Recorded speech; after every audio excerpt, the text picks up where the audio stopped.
in answer to his question about the subjects. There are more questions than answers. Radio Commands Talk Today. Oh, what a compliment. For that, I thank you. What is happening now? There are hopeless and hungry. Now it's time for us to stand up for God or we fall to nothing. It's time now for Radio Cayman's Talk Today. If you're ready to talk, we're willing to listen. Cayman Islands' foremost listeners participation program. Radio Cayman's Talk Today. Listening to the general public, what the public is saying.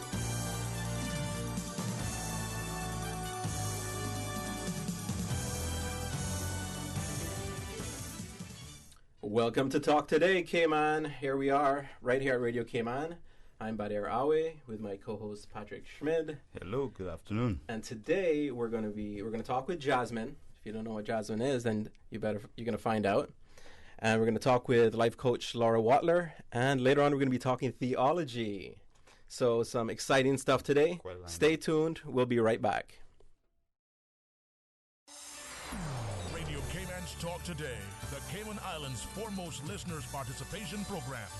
We ask our listeners to avoid statements or comments which are abusive, derogatory, malicious, or defamatory. Do not use any indecent language or make any statement which is false or misleading. Email talktoday@candw.ky or call 1-800-534-8255. Courtesy of Live Communication. Let your voice be heard. Radio Commands Talk Today.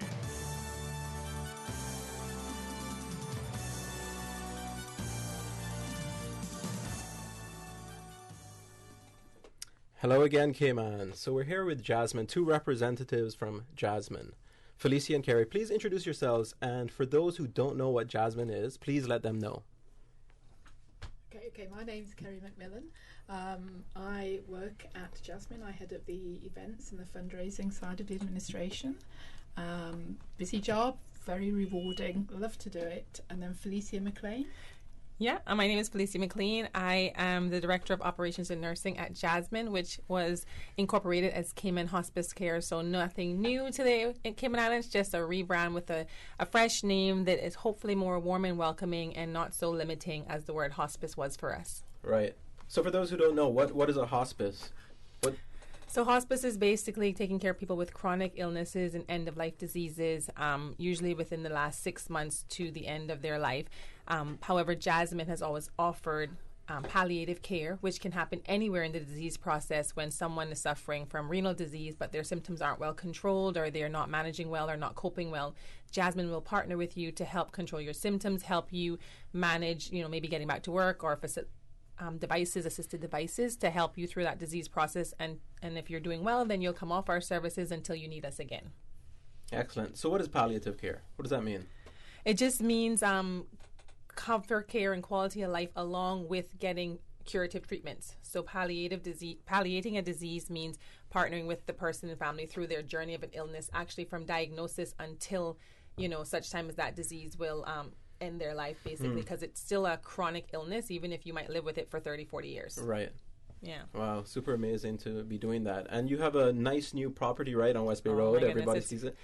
It is amazing. We are so blessed that the community got on board with Derek's initial start with the 6 marathons, six marathons within 1 year to raise over $1 million. That's right. It was amazing. Rotary partnered and the community came on board, and the community continued to come on board, so much so that with DART giving us the land, John Doak doing our plans, and then everyone supporting at in-kind donations or at cost donations. It was absolutely amazing. So we have a community Jasmine Villa built by the community for the community, and we are so excited to bless more and more of the community with the ability of the services it'll offer. And where is it, in case people don't know?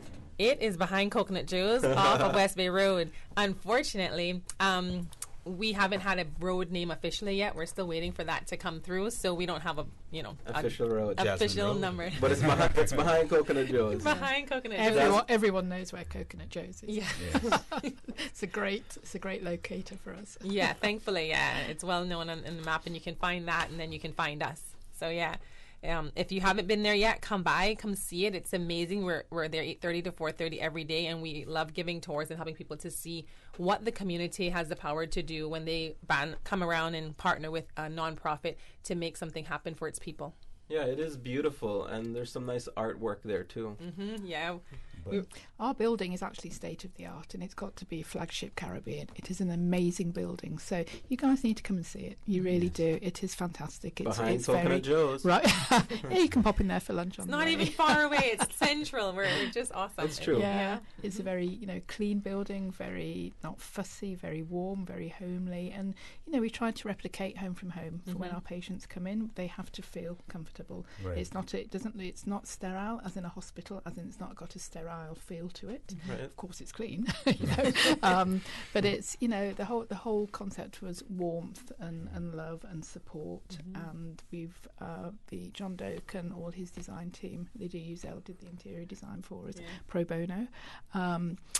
They have totally come on board with the wishes of the Jasmine team and the Jasmine board of directors, and have created an amazing facility. And it really is Mackey amazing. did an amazing piece of art basically in our entranceway. We weren't on the water, but came on being about the water. We wanted a water feel, and she came up with a beautiful design of flying fish in our center, in the ceiling of the center. When you come in, you have to see it to really appreciate it. So come on by. It's a beautiful piece of work. Tansy Mackey, for those who may not know, is a local artist on Island, and she's been involved with a lot of great projects. So I know you guys do a lot of fundraising, obviously. And I think you have something coming up. Yeah, we do. We have our Fabulous Voices for Hospices concert. It's something we do every year in October. It's a biannual event, so every 2 years, countries around the world, and there's over 100 countries that support the hospice movement. And around the middle of October, they band together to create a form of simultaneous wave of concerts. The concerts can be musical, singing, dancing, anything that the local organisation wants to do. I love doing this sort of thing. I love doing the event side of my job. And, 2 years ago we did an evening of nostalgia, which was songs from the 40s to present day. 4 years ago we did an evening on Broadway, so it was all Broadway related, all local artists, all given their time freely. And we raise a lot of money. And whatever we do in the community, we raise awareness as well. Part of our job is education and promoting awareness to the community, just so people know that we are there. And by doing things like this, which we love to do and get the whole community involved. Derek featured in it 4 years ago. We've had lots and lots of Is he going to be on this year? He's not. We can get him to sing something. No, this year we're actually partnering with the Cayman National Choir and the Cayman National Orchestra. Super. Miss Jackie's company dancers, her older dancers, as in not the children. Right. And also the Cayman Stingrays. And we have a couple of well-known localists as well singing. So it's a night of music. It's 2 nights. 2 nights of music, dance and singing. So what nights are these? October the 17th and 18th at the Harquail Theatre. Tickets are available online with eventpro.ky, and also directly from our facility, Jasmine Villa. We've kept the tickets at $30 for adults and $10 for students. Which is not really a lot to ask. No, it's not. We want people to come out. Yeah, we like to raise money. We have, my job is to raise money so that we can pay our nurses to do their job. That's what it's all about. Okay, and our overheads are pretty high in the new building at the moment. And as we get more patients in, we are going to need more money because we do not charge for our services. Our services are 100% free to the patient and their family, and are available to absolutely any resident of the Cayman Islands. So we rely very, very heavily on donations and fundraising. I mean, it's an incredible service that most people know about. Yeah. And I think we're very grateful as a country to have you here and doing the things that you do. But I was just wondering, from a pragmatic perspective, if a family or a concerned individual has a member of the family who is needing assistance, whether it be palliative or otherwise, how do they reach out to you? We're very easy, so we take referrals from anyone. So they could call us, they could stop by Jasmine Villa. We'll talk with them, and then from there we'll do an assessment with the patient, and we touch base with the patient's primary physician to ensure that we can all partner together and we can assist the patient. And it can be sometimes social related stuff. They might need help figuring out the system, how to get more care, how to get certain things from within the community, or it could be symptom management. Maybe they're having a lot of pain or nausea or vomiting, or just not unable to cope with caring for that loved one. We always say it's better to call and us to say we can't help in that situation because they've got it covered than to not call at all. But it simply just takes a phone call or an email or stop by, and we'd be happy to start the conversation with them about how we could help. Right. Yeah, I mean, Jasmine Care KY at Facebook, info@jasmine.ky, or 945-7447. Yeah. Great. So the event, which is on October 17th, Thursday, October 17th, and Friday, October 18th, is it the same show each night? Yes, it is. Okay, so you have 2 days to check out the show. Yeah. Okay. Yeah. So for those who don't want to give up their Friday night, come on Thursday. Come on Thursday. Yeah. Okay, Yeah, cool. Our previous shows have sold out, so we are very, very blessed to have such a great support group for really all the events that we do. And once someone comes on board understanding what Jasmine/hospice is all about, it's the events aren't very much of a sell because people want to support. And Cayman is a very generous community. We are very aware that there are a lot of great charities here as well, and we like to think we're not better than any other charity, but we set ourselves aside a little bit because we are caring for people. And we have a large staff as well to run our operation. We have to have our nurses, we have to have our caregivers. And you have a unique niche as well, pardon me for interrupting. Yeah, no, absolutely. And we have a strong board of directors who are very supportive in the community as well and with us. And it's a great organisation, and it really is. It really is. And but it needs funds to operate and to keep our services free. So please support everyone listening in this event. It's Thursday, October 17th. Friday, October 18th. You can go any night. Tickets are at eventpro.ky. And it's going to be at the Classic Hartwell Theatre. Absolutely. Nice. Absolutely. And it's a night of music, it looks like. So tell us a little bit about what we can expect artistically. What are we? Simultaneous broadcast.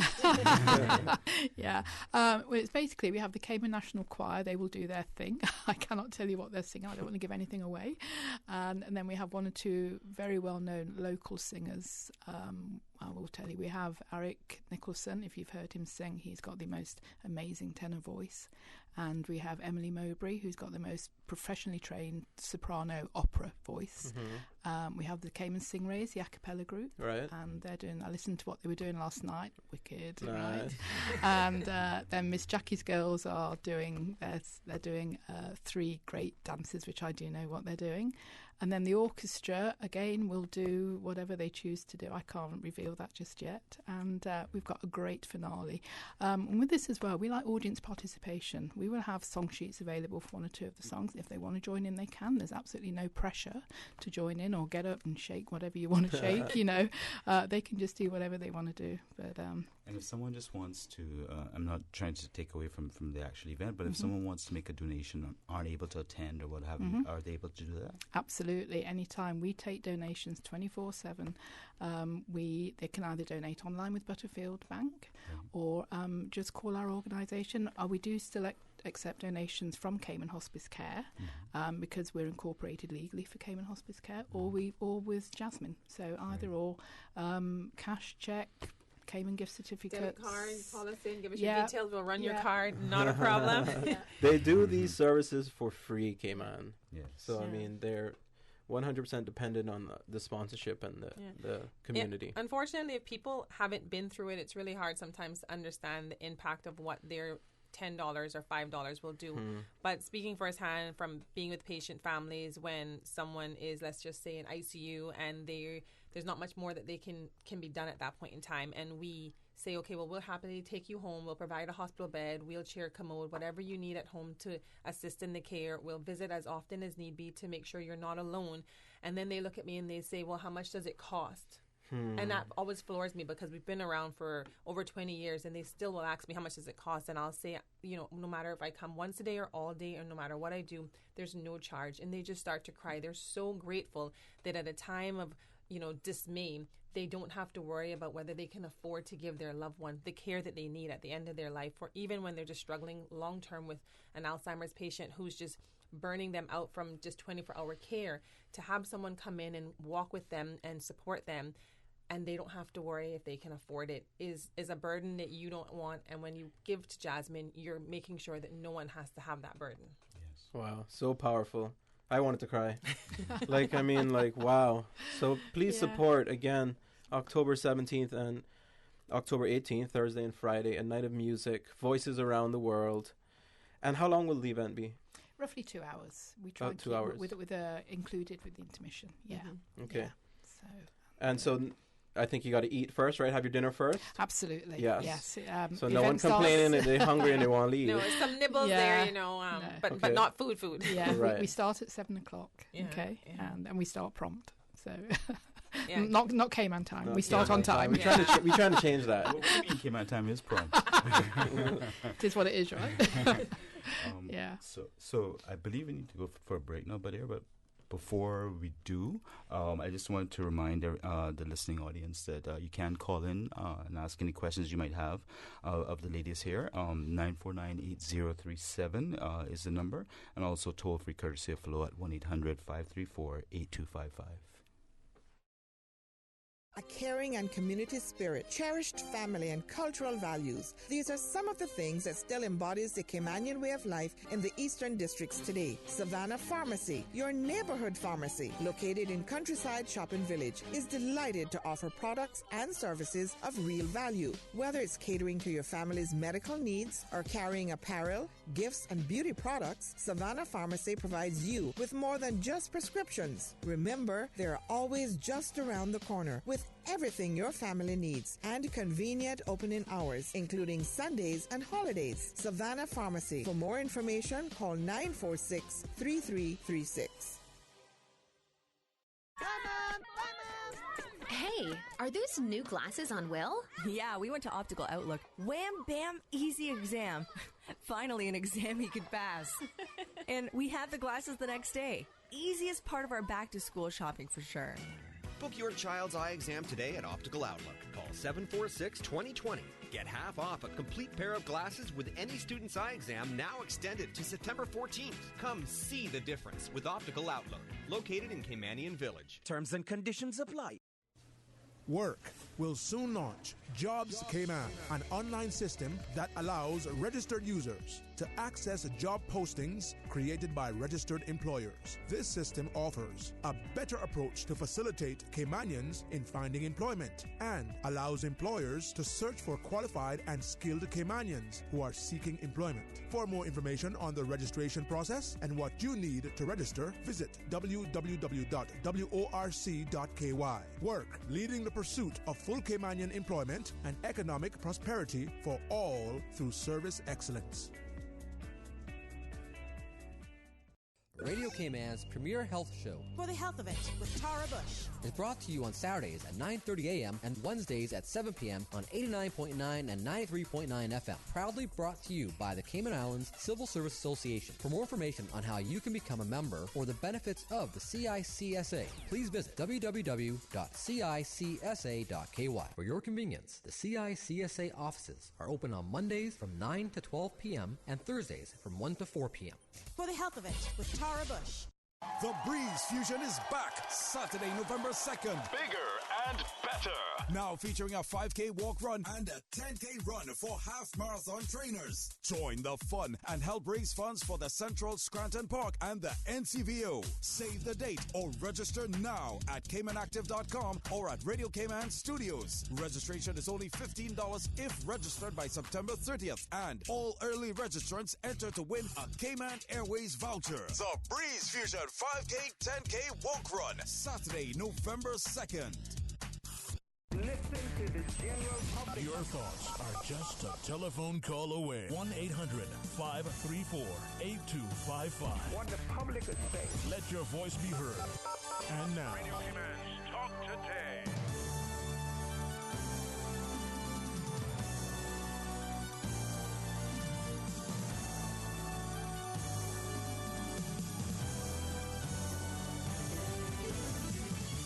Welcome back to Talk Today. We are fitting in for Sterling Dwayne Ebanks, Badir Awi, and Patrick Schmidt. Good afternoon. And we were just talking with the group from Jasmine and the event that they have coming up. And we just want to thank their sponsors, Butterfield, Kensington, LNA, and Not Your Standard. So, yeah, sponsorships play a big part in Jasmine and all not-for-profits and community groups in Cayman. So thank you very much for the sponsors. But now in the studio, we're going to talk some theology. So we are super excited about that. So we have two guests with us. Please introduce yourselves and tell us a little bit about yourselves. I am P.J. Lawrence. I am the director for the Center for Theological Leadership Training, CTLT, Cayman Islands. I'm happy to say this is the only non-denominational theological education program on the island. We are registered as a non-profit organization with the Cayman Islands government. Just to say briefly about myself, I am a theological educator and a pastor. I have been on the island from 2000 to 2006 doing a similar program called ITLD, Institute for Theological Leadership Development at the Youth Center in Prospect. But I had to leave the island in 2006 to go to India to become a bishop. And I have returned after 10 years, having served as a bishop as well as a theological education consultant in Mauritius in Indian Ocean. So you were here during Ivan? Yes, very much. I was we have gone through that experience. Right. So you were there, that experience. And so who else is in the studio with us? Hi, my name is Vernon Webb, and I am a third-year student of the CTLT facility. Wow. Super cool. So you're going through the program right now? I am, yes. And what's that like? What's the idea of these classes that you're going through? We go through many different aspects of what the scripture is all about and how it is applicable in our lives today. Right. We offer 3 programs. The first one is Certificate in Theology, and you have it on the brochure, Certificate in Theology, and it contains Introduction to Old Testament, Introduction to New Testament, an overview of church history, prophetic tradition, synoptic gospels, evangelism and church growth, wisdom literature, Job, Psalms, Proverbs, etc., Pauline epistles, interpretation and preaching. These subjects are delivered in 3 semesters, weekend classes. We have the weekend classes from 2 to 4, 4 to 6 on Saturday, and 4 to 6 on Sunday evenings. The classes are held at the Church of God of Prophecy, Victory Tabernacle on Eastern Avenue.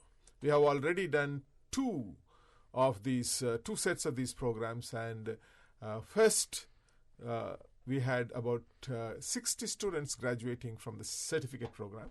They have now moved on to diploma level, and they have completed diploma level, diploma and educated and graduated in June this year. Okay. And Mr. Vernon Webb, a Caymanian, is a part of that batch. He has completed certificate as well as the diploma. And now they will be moving into a BA degree in theology. So tell us a little bit about, for those who might be interested in these classes, what can you expect to learn? Are you going to learn more of a pastoral theology where you're trained to be a pastor or in the church somehow, or is it an academic, historical, critical look at the history of Christianity, or is it both? What can we expect? It is both.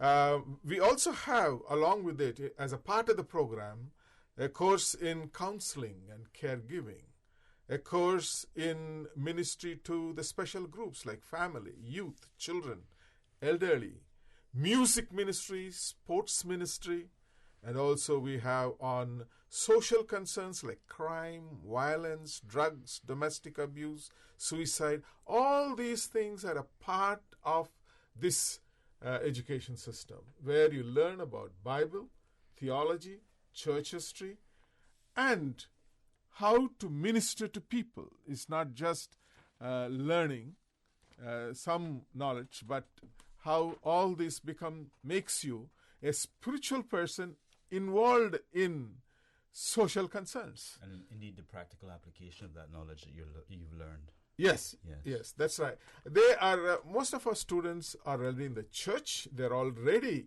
ministering, like they are youth ministers or music ministers or Bible study leaders, leadership positions, ministry positions in the church already.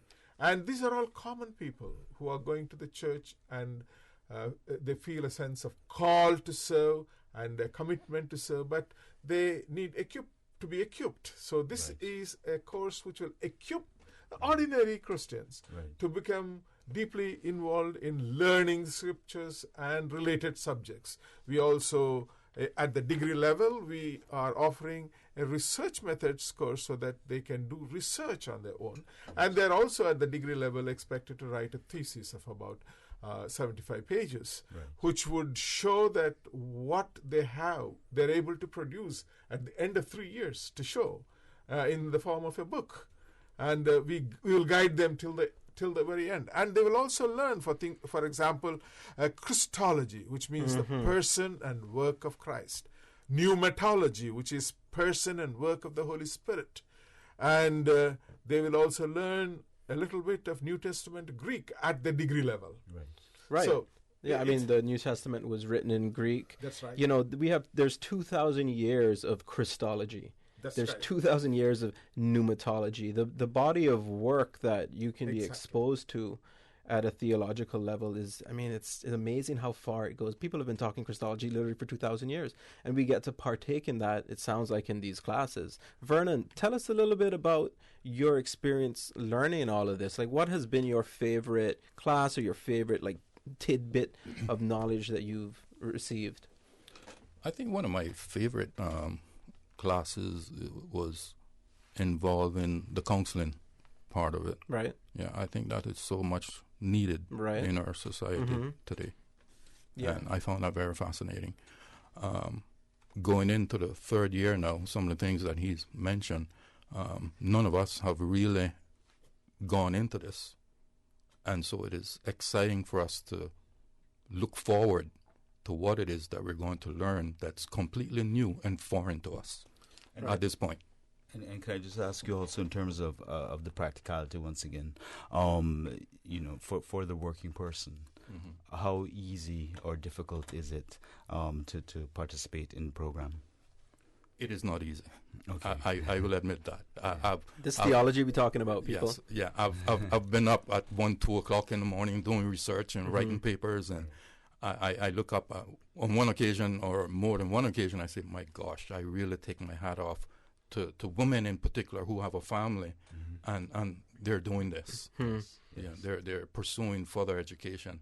And I really admire them and respect them for doing that. It's not easy. It is not. Reading those theological works of those great doctors before us. Yeah. You know what I mean? If you read those documents from the 300s, maybe St. Irenaeus or Chrysostom, one of those, I mean, you can't even understand what he's saying. But especially at 2 o'clock in the morning. But you have no choice. Students, actually, all our students are working people. Yeah. They come in the evenings after work, in the weekends, while they're doing work. As you said, women taking care of the families are really tired, but still they have shown extraordinary commitment and devotion to study. And they all have graduated with colors, and I'm very happy about them. So we're going to continue the discussion. We have to go to break, but we'd like to hear from our listeners out there. So please call us. Actually, I'll say the numbers when we get back. No, I'll say them now so you can have the break to line up your phone. So call us at 949-8037. Call in, talk theology. Let's ask some questions, make some comments. Or you can WhatsApp us, 925-3261. You can email talktoday@candiwacky. And we'll be right back. There are plenty of reasons to be a Logic customer. There's lightning-fast internet connectivity. There's the great overall customer experience. And now, you can improve your Wi-Fi connectivity with Logic Boost Wi-Fi for free. With Boost, you can extend your freedom to stream, game, and download seamlessly anywhere in your home, like your patio or your underground lair if you have one. Sign up now for any Logic Bundle package and get free Boost Wi-Fi for a limited time. Visit logic.ky for details. At Seaboard Marine, customers often ask us questions about their shipments. I have various items coming from different suppliers that I need to ship to Cayman. Do you offer consolidation? Yes. Seaboard Marine offers consolidation for full and less than container loads. We can hold your packages at our Miami warehouse until everything arrives and ship it all in one go. And we have the best rates to Grand Cayman. Visit seaboardmarine.com for more information. Shipping shore to shore, Seaboard. I can do this. We believe in you. Each day brings hope. Every day, millions of people celebrate their recovery from addiction and mental illness while others begin their journey. Be a part of it. Share your strength, support, and hope. Join the Voices for Recovery. Together, we are stronger. Join the Voices for Recovery and attend one of our upcoming workshops to learn how you can support someone impacted by substance abuse. District workshops will be offered during the month of September in West Bay, Georgetown, and East End. For further information, contact the Department of Counseling Services at 949-8789. RC Fusion featuring Billboard pop hit songs and more from the 70s to the 90s. RC Fusion. Weekdays from 10 a.m. till 12. RC Fusion. Brought to you by Nathan General Maintenance and Construction. You break it, they fix it. Call the General for a free quote. 917-7586. RC Fusion. Listen to the general public. Your thoughts are just a telephone call away. 1-800-534-8255. What the public is saying. Let your voice be heard. And now, Radio Cayman's Talk Today.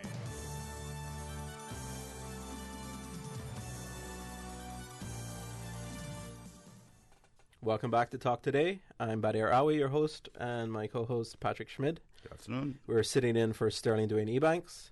And right now we're talking theology with PJ and Vernon from the Center for Theological Leadership Training. That's right, you can study theology right here in the Cayman Islands. Check out their website, ctlt.ky. You can email them at info@ctlt.ky or just give them a call at 922-3902. But for right now, we have a caller on the line, and they want to talk theology. Caller, you're on the line. Good afternoon, gentlemen. God bless. God bless you. Sir. Good afternoon, sir. Good afternoon, sir. Now, I am not a great theologian. I'm just simply a Christian, name and nature. But there's some questions I always hear preaching. Yes, sir. And since we have some of the, if I may say, the elite of the theology, I would like to ask a few questions before I get cut off, which I'm sure I will. Uh-huh. The first one is, do you believe Christ died for our sins? Yes, sir. He very much died for our sins and the sins of the whole world. No, sir, he did not. What do you mean, caller? Listen, I read in my Bible, when Peter told him, Jesus, you the Christ, he said, do not tell anyone that. The Son of Man must first go to Jerusalem, be crucified, and rise the third day. Okay. Another portion, he said, in the end time, people will come saying that I, Jesus, am Christ, to deceive you. And thirdly, in the first chapter of Matthew, there's 42 generations of Abraham to the Christ. Jesus was number 41. Okay. Jesus became the Christ when he rose from the dead. So how does that add up to Christ did not die for our sins? Jesus died. Okay. Jesus was powered by individual Christ Spirit. So then after the resurrection, he became a different person? You cannot kill a spirit. The indwelling Christ consciousness. Okay. People have different views, sir. People have different views on the scriptures, and you are you can have your own view, but the view of the church, what we teach is Jesus Christ is the Savior of the world. Jesus Christ is the Savior of every believer. We believe that Jesus died on the cross and He carried the punishment that we should duly get on the cross, and therefore we are saved by the blood of Jesus on the cross. But what's interesting about the caller's point, and his point has actually been argued over the centuries by theologians. That's correct. They couldn't quite grasp how, if Jesus is actually God, He can't actually die. And that was an issue that they had to tangle with, and that's why they had to formulate how human was he? Was he like, did he have a human body and like just the soul of God? Or so, this is deep theological stuff, and I think that's what the caller is getting at. Like, that's correct. So, caller, are we is that what you're getting at? With respect, can I say something? Yes, go ahead. I've had it before. I call in and they talk, and I don't get a chance to say anything. Then they cut me off because it's too long. Okay. Well, where were you going, sir? Leave that for a minute. Another part I want to find, the church is always preaching. See, I was taught by God, not by some theology, right? That Jesus said, as it was in the days of Noah, so shall the second coming be. Now, we all know what Noah and the ark from children in Sunday school. Tell me, how long did Noah spend in the ark? 40 days. In 40 minutes. Yes. Now, if you don't know the days of Noah, how can you follow up to know that we are now living in the end time? Sir, with respect, could I just interrupt you there and just ask you if you could frame your question so that our guests could actually answer you, because we have a few other callers in queue as well. So we'd really appreciate that, sir, with respect. Give us another question, caller. We appreciate you calling in. Eric, I show you. Noah was in the ark 1 year and 10 days. Okay. And my spirit showed me yes that if you add a zero and call it years, it comes right back to the present time. The 40 days would become 400 years, what we call the Dark Ages. 150 days, the 1500, they discovered the New World and Reformation of the Church. 40 days sent the raven and the dove. So the 1450s, Nikola Tesla brought light to the world, and other great spirits at that time, Mahatma Gandhi, Mother Teresa, and such. The ravens were people like Stalin and Hitler. 7 days he sent a second dove. So your question, sir, is what exactly? You don't want to hear it, man. No, I have found, in my experience, the hardest people to show anything in the Bible to are these great minds that know it all. And no matter how much it is staring you in the face, right in the Word of God, if the head office does not say so, it is not so. Yeah, I mean, even Christ faced that as well. His voice not being heard by the establishment of his time. We appreciate you calling in. Unfortunately, we have to move on, but we want all the callers to come in and feel free to call and give us our comments and questions. And did you have a comment you were going to say? Yeah, I just wanted to say that people keep saying, I don't need to go to a seminary. It's enough for me to go to Calvary. And this is a common kind of a saying. Right. But Bible itself tells us we need to learn, study the Word, and go deep into it, and study yourselves and, make yourselves worthy to be teaching others. So in order to teach others, we need to learn. And there are a number of things we do not know. Even as we teach, as tutors also, we confess that we do not know everything. And in fact, we are dealing with a mystery here. And Paul very clearly says we are the stewards of the mysteries of God. We are the managers, or we are the custodians of the mysteries of God. When it is a mystery, it is not possible for us to argue on it, but we just have to say whatever we know, whatever we think it is from our studies, we do share it. And we share it in a very systematic way in this program. So if you are open-minded, people need to be very open-minded in order to learn from the scriptures. Because some people think there are certain contradictions, and some think there are no contradictions. Therefore, we need to really apply ourselves and study, so that even after studying, it doesn't mean that we know everything. Never. In fact, the more we know, the less we know really. Right. Therefore, we do not know everything, and we do admit that. Would it be fair to say, sir, that exactly what you're saying, but encapsulating it in a different way, that the fact is that the Bible in particular, having been around for such a long time, having been translated through so many different languages, the New Testament having been originally in Greek and then subsequently translated into various different languages, that it is particularly difficult to say that any one particular interpretation is more valid than another. You have said it. It is true. Yes. We cannot say that a particular interpretation holds for all and for all the time. But scholarly consensus would keep exactly the translation to the best it can be. It was written in Greek, and then it was translated into Latin by Jerome, whatever century that was. And that Latin text is generally considered by scholars to be immaculate. And a lot of the other languages that it was then translated to, where they used the Latin. Of course, then people found out, why don't we go back to the Greek? And then there's some that are translated straight from the Greek. So you can there are translations, English translations, that is translated straight from the Greek. So it's like just one step. It didn't get translated into like 10 languages before it got to English. Not via Latin, for example. Sorry?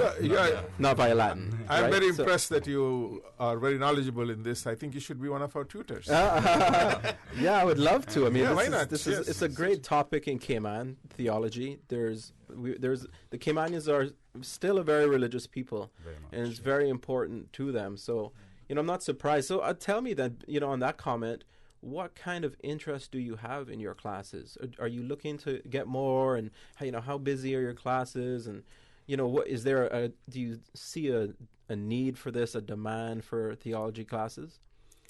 Right now, when we started off 2 years ago, we thought if we have 4 or 5 students, we'll start the program. Mm-hmm.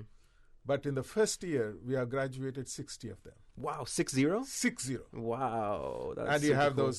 those graduation services. I will give it to you. And it was reported in the Cayman Compass. Uh-huh. And That's the great. second year, we had about 40 of them. 41 of them graduated. And this is both from certificate and the diploma level. And this year, this semester starts now, right now. Uh-huh. We start the certificate classes from tomorrow afternoon, and the diploma and degree classes from next week, Monday, Tuesday, Wednesday, and Thursday. And these classes are held at CCC, 7 to 9 p.m. CCC school, and we are hoping at least we will have 20 students from our diploma class into the degree class, and we are hoping for another 20 students to be in the diploma class, and we are hoping at least another 20 students will be there for the certificate class. This is our hope, and we'll come back to you to give you a report. Definitely, come on back. So yes, sure. Give the people out there who might be listening an idea of costs. What are we talking about?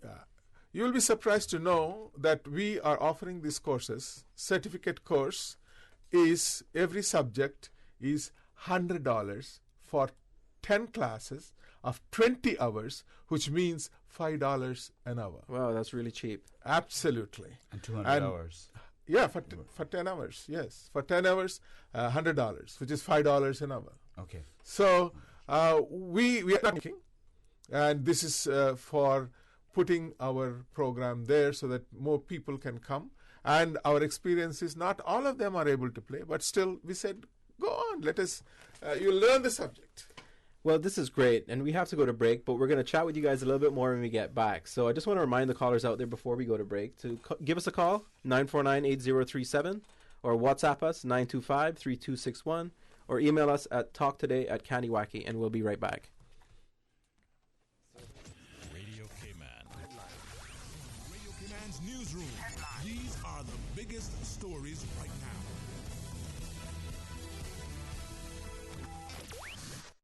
system-wide improvements, including accreditation for private schools and annual student assessment data for use by the Ministry of Education, are some of the recommendations from the Office of Education Standards for the new academic year. Director of the OES, Peter Carpenter, tells Radio Cayman, although there are encouraging signs of improvement in certain sectors of education, inspection findings from 2018-2019 show that there are still, quote, important weaknesses across sectors. 25 schools were inspected in the 2018-2019 school year, and of the private and public schools inspected, only 1 judged to be excellent, 5 judged to be good, 12 as satisfactory, and 7 as weak.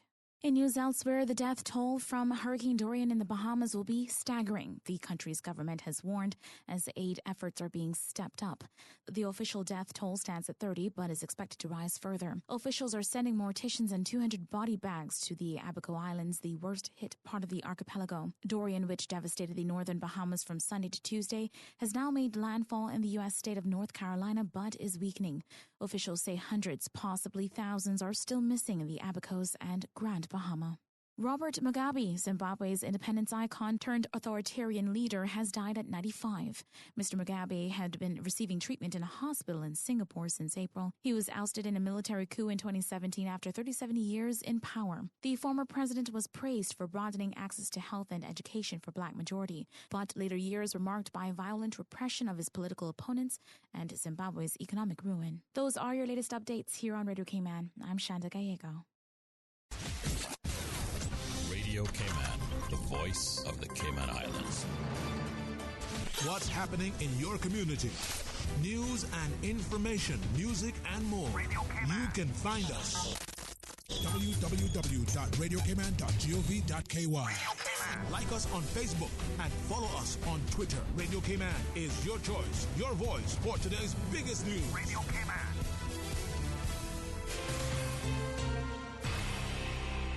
Listen to the general public. Your thoughts are just a telephone call away. 1-800-534-8255. What the public is saying. Let your voice be heard. And now, Radio Cayman's Talk Today.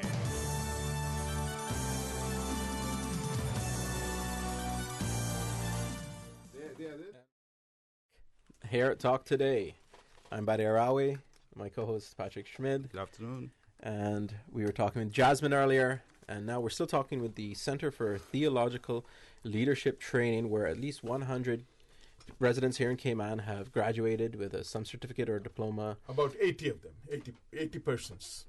And you know, we're just talking about how Cayman just being a very theological island, very religious island. And, you know, personally, I think that this is needed if Caymanians are serious about prolonging their Christian heritage into the future. This kind of study is very important because what this study does, it helps people integrate their religion with their modern understanding of life, with a scientific understanding of life. And so it really helps integrate. And it's a shame because you'll meet a lot of young Caymanians who will say, I don't believe in God. You know, I believe in evolution. And it's like that sharp distinction between this scientific subject of evolution and theology, where it doesn't have to be so black and white. There's so much room in there, and it's classes like this that really open young theologians, young Christians' minds to integrating their Christianity into their lives. Just interject there as well. I mean, the other thing is that obviously most churches, if not all churches in Cayman, and we have quite a few, of course, have been lamenting the fact that the younger population of the church has been diminishing. Yes. By and large. Yes. And so that disinterest has a lot to do with what Badir was just saying, I believe. Yeah, I think like these courses I think it's a great thing if in terms of people who would like to see Christianity push forward into the future. I think something like this, a class like this, training like this is super important. You know, what we have found is people have been asking about distance learning, going on the computer. But what we find in the classroom, when they are asking questions, there is a discussion, and there is sometimes a very heated discussion. Right. It is in this interaction that people can open up and learn and be open to more learning and growing. And this is actually an edification program. Yeah, man. I mean, that's how it was always done. When Jesus was discoursing, it was, the Pharisees were right back at him. Peter and Paul were at it. They were pretty at each other's throats in the early church.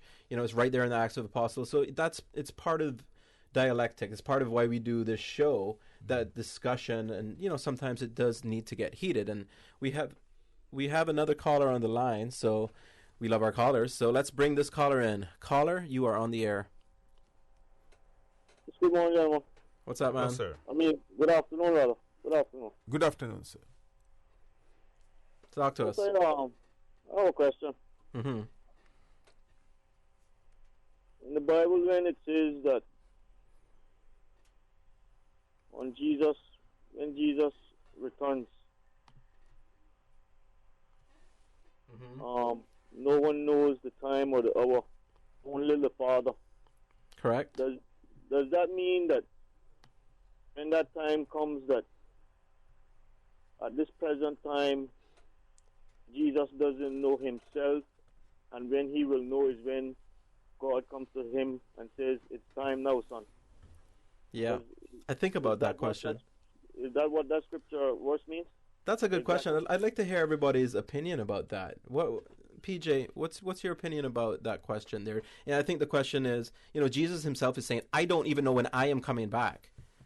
How do you interpret that? Yeah, I think the focus there is to be prepared always. We need to be prepared always, and Jesus has given some parables, like the rich man going on a long journey and giving the responsibility to the servants, and when he comes back, nobody knows the time. And he also gives parables by saying, if the house owner knows when the thieves are coming, the thieves won't break in. He will be prepared. So I think the whole focus should be on preparedness, that we should be always be prepared and ready, doing the work of God, service of God. And actually the whole mission is, we don't have a mission. The church doesn't have a mission. It is God's mission. God's mission of reforming people, building up people, is a God's mission of transformation of individuals, transformation of communities, and transformation of the whole of universe. So in this, we have to be always working and be ready. And that is the focus, and that is what Jesus is saying. It's not about time. People are already at that time were worried about the time. Sir, before you go any further, I'd like to thank you for that. But I just want to thank the caller as well for their for his question. Yes, which of course is a very poignant and important one. But please go ahead. Well, we have another caller on the line. Before we do, more. I think it's again what the caller brought up is important because it has been discussed by theologians before, and that is, what were the limitations of Jesus, right? Because he was fully human. And so it gets, and it was Jesus saying in his human earthly life, I literally don't know, and maybe he literally did not know. Whereas the resurrected Christ, as a different divine order, might know. These were the sticky subjects that the theologians had to tackle. So we thank the caller for bringing that in. Thank you very much. But we have another caller, so let's bring the other caller on the line. Caller, you're on the air at Talk Today. Gentlemen. Yes, morning, sir. afternoon. I have very few questions with a direct yes or no answer. Of course. What is the sin of the world? Selfishness, greed, and not being concerned with others, and exploiting the creation which was good and for all. Very few people are exploiting it at the cost of others. What do you think is the sin of the world? Well, he said it, the first word, selfishness. Selfishness is the only sin. Right? Mm-hmm. Everything else is based on self. The other question I would like is, where is heaven? Good question. Well, if you read the very first book of the Bible and the very first chapter, God created the heavens and the earth. And heaven and earth for God is beyond space and time. And it is actually the word that is used there is firmament. For all that is not earth is heaven. And nowadays the scientists are telling us as they explore, there are heavens within heavens.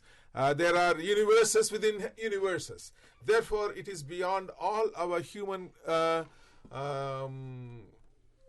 understanding about the heaven. And in the words of Jesus, heaven is right on earth.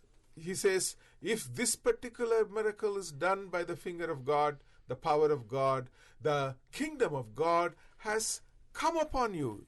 The kingdom of God is within you. Therefore, I think it is both space and time, and it is beyond space and time. And I think it is an experience also. Caller, where do you think heaven is? Just where the Bible says. Where he put the sun and the moon and stars in heaven. Jesus went up from earth to heaven. And what they call the heavens, the different dimensions, because the planets are different dimensions of consciousness that our spirit goes to when we leave the earthly body. Because this flesh body is not us.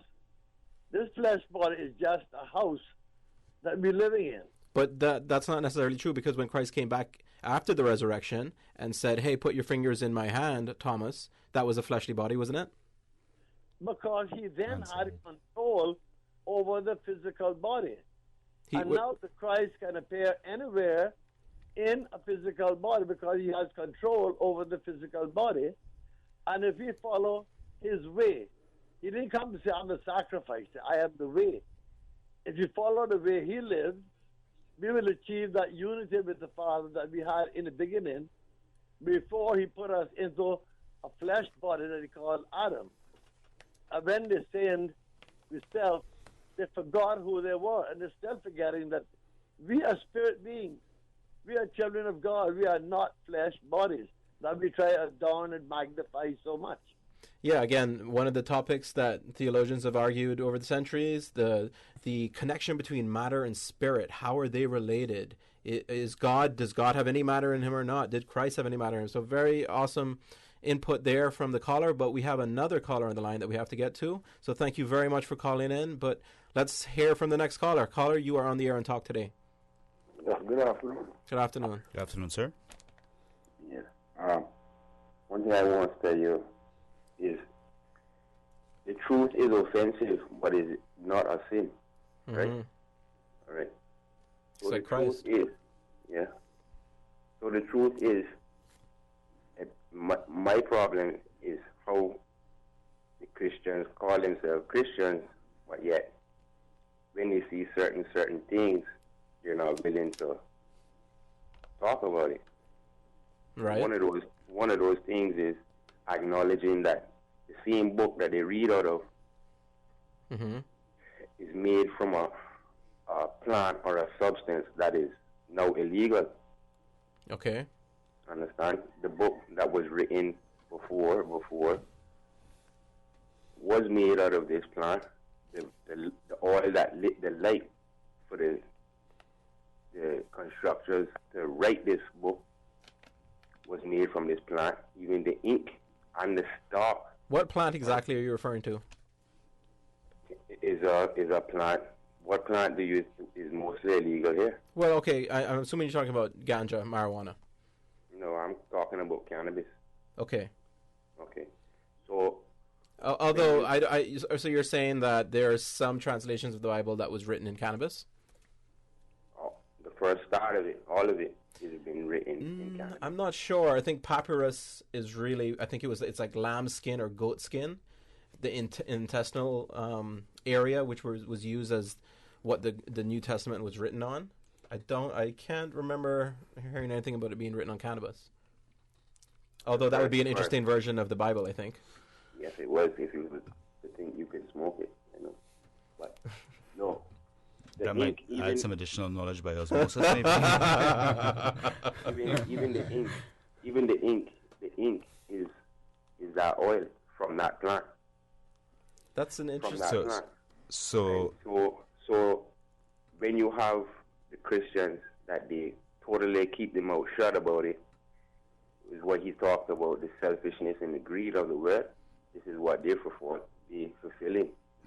So if I understand you, sorry, sir. If I understand you correctly, what you're getting to really is, and correct me if I'm wrong, of course, is that there are many things that, in your opinion, Christians don't want to accept, despite the fact that there's evidence to the contrary.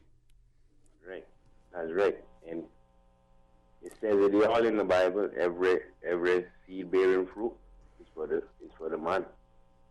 Give the grass is for the cattle, and the herb is the service for the man.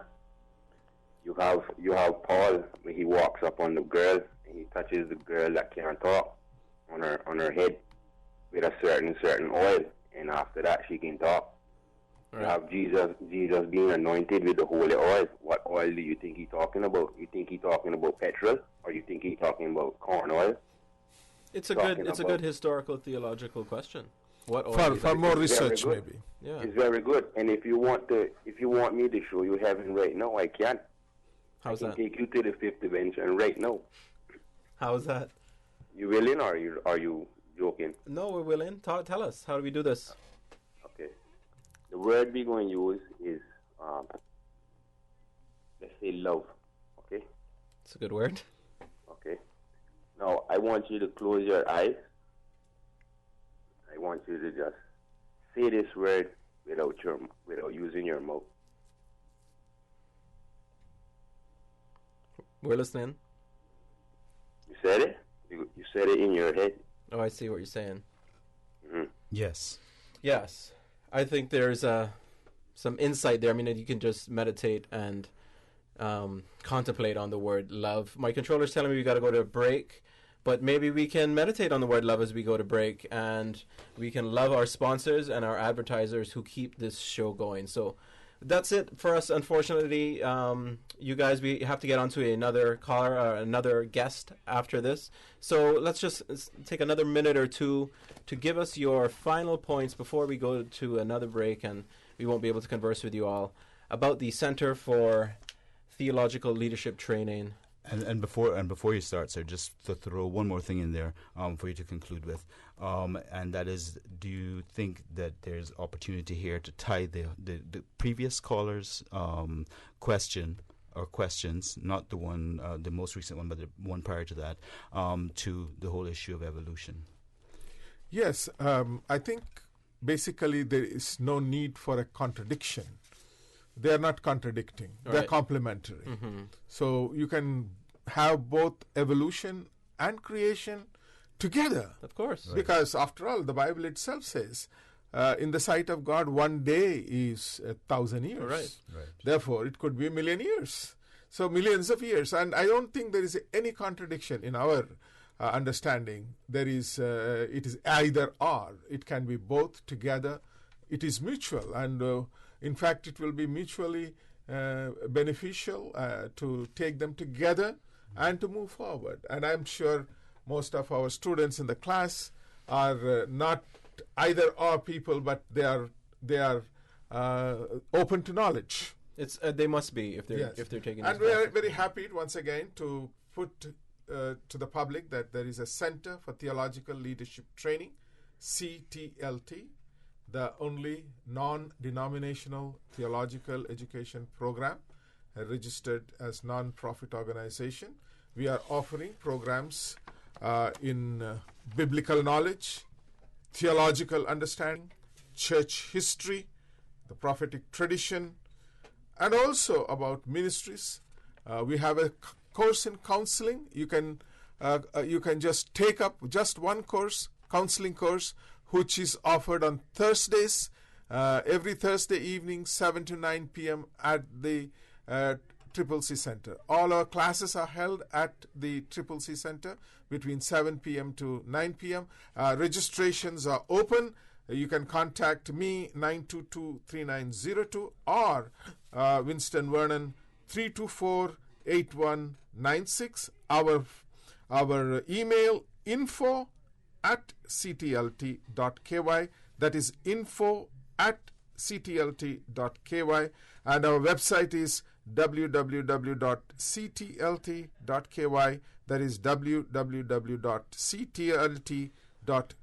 Thank you very much for all of that. Please check out the website. I'm sure all the information is there. Vernon is one of the students. You want to just give a call out to anyone who might be listening, let them know how you feel about the program? Yeah, I just want to encourage our local people to come out and be a part of the program, be enlightened, growth, development, experience, all these wonderful things we have to offer here. Beautiful. Thanks so much. We'll be right back.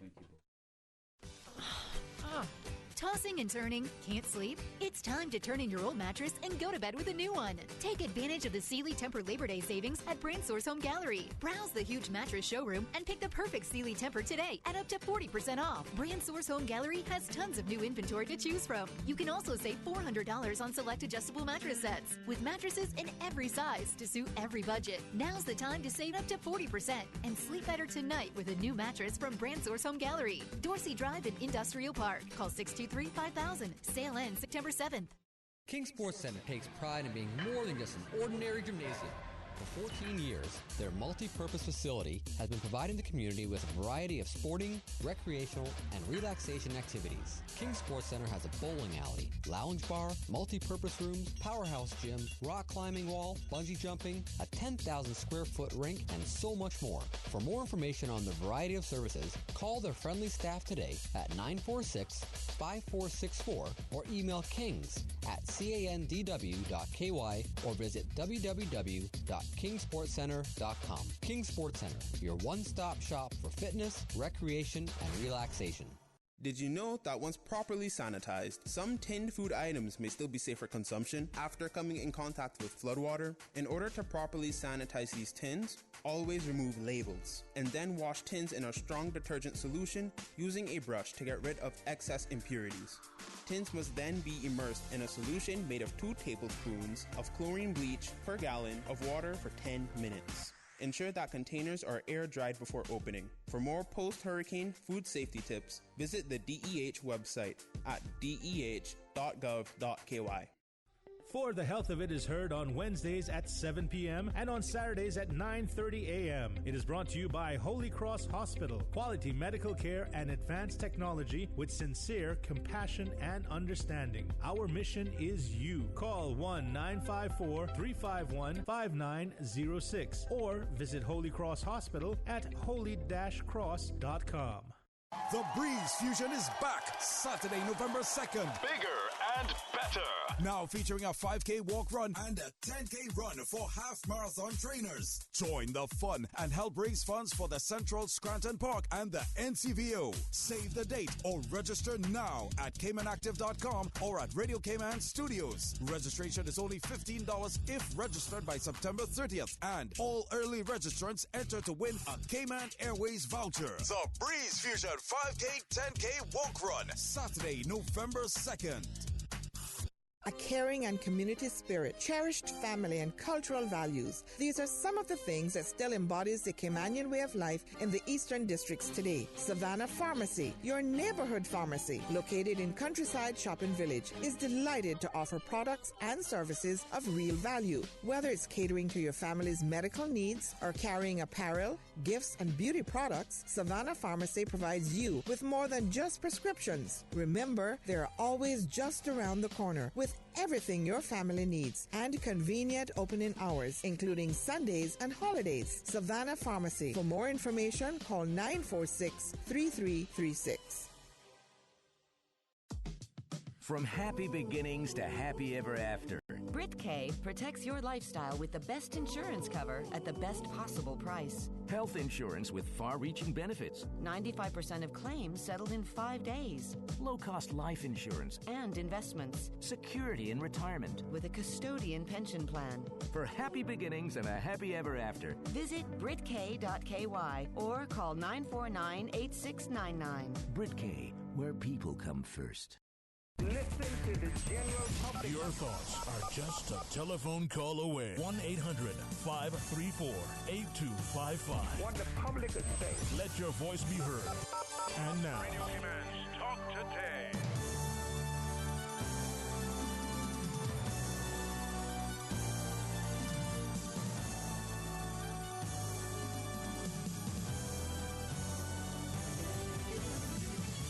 And we are back. Talk Today. Radio Cayman. I'm Badir with my co-host Patrick Schmid. Hello. And earlier we talked with Jasmine, the palliative care facility, and we were talking just now theology. Dr. P.J. Lawrence. Correct. And right now in the studio we have with us Laura Watler, executive life coach. Hello. What does that mean, Laura? So I will let you know what the International Coaches Federation definition of coaching says what it's about. So coaching is partnering with clients in a thought-provoking and creative process that inspires them to maximize their personal and professional potential. I need one. Come see me. There we are. That's great. So tell us a little bit about what your experience has been like doing this in Cayman, because I feel like this is a fairly new discipline. Am I right? It is. Yeah, and I feel like, but still, it's so useful. So many people seem to be using it. So many people seem to believe in it. So tell us, what it's like doing this work in Cayman. Yeah, it is a fairly new industry, a new profession. It's maybe about 30 or 40 years old in the world overall. So one of the things that we're branching out in terms of International Coaches Federation's view is to professionalize it. So much like you would walk into a doctor's or a lawyer's office, is to have those regulations and professionalize. Correct.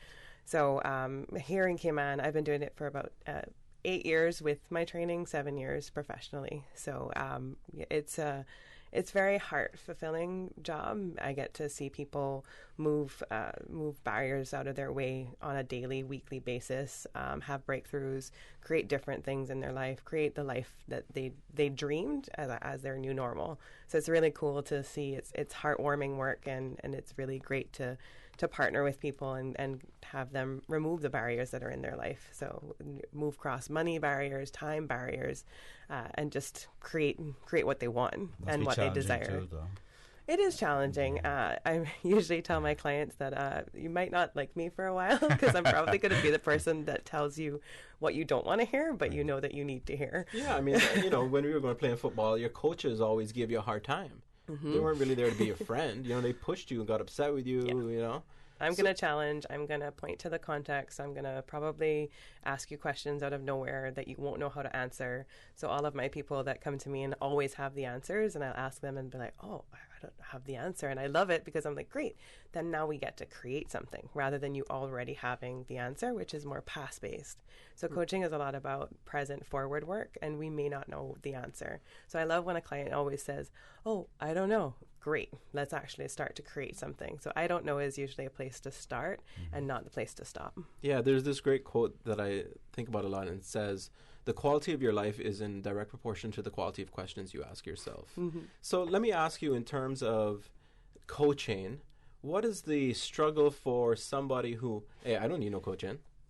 Like, really? Do I, what is that? I'm sure people still have that sort of attitude, right? So what is that intellectual flip that people can use to look, we all need coaching to some degree. Yeah, I would love it if everybody had a coach, just because it's a different perspective. It's a different it's different perspectives that you can bring in. However, usually when someone says, I don't need a coach, I'm like, I agree. Nobody needs a coach.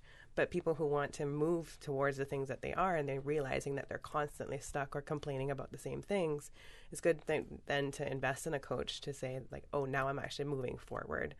So whenever someone's like, I don't need one, I'm like, great, yes, I'm cool. I'm not going to try and convince or anything. But if you are realizing that you are stuck, you're talking about the same things. I wish I would. New Year's is coming up shortly on us, and same resolutions.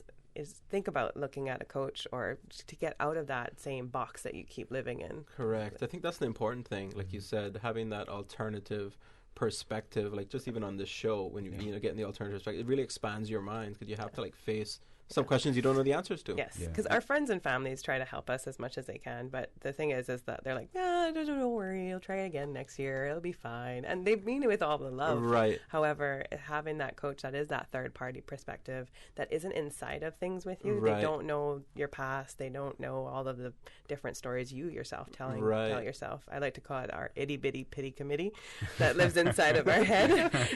Itty-bitty pity committee. Yes, that's great. Sits up here. Big old pity committee sometimes.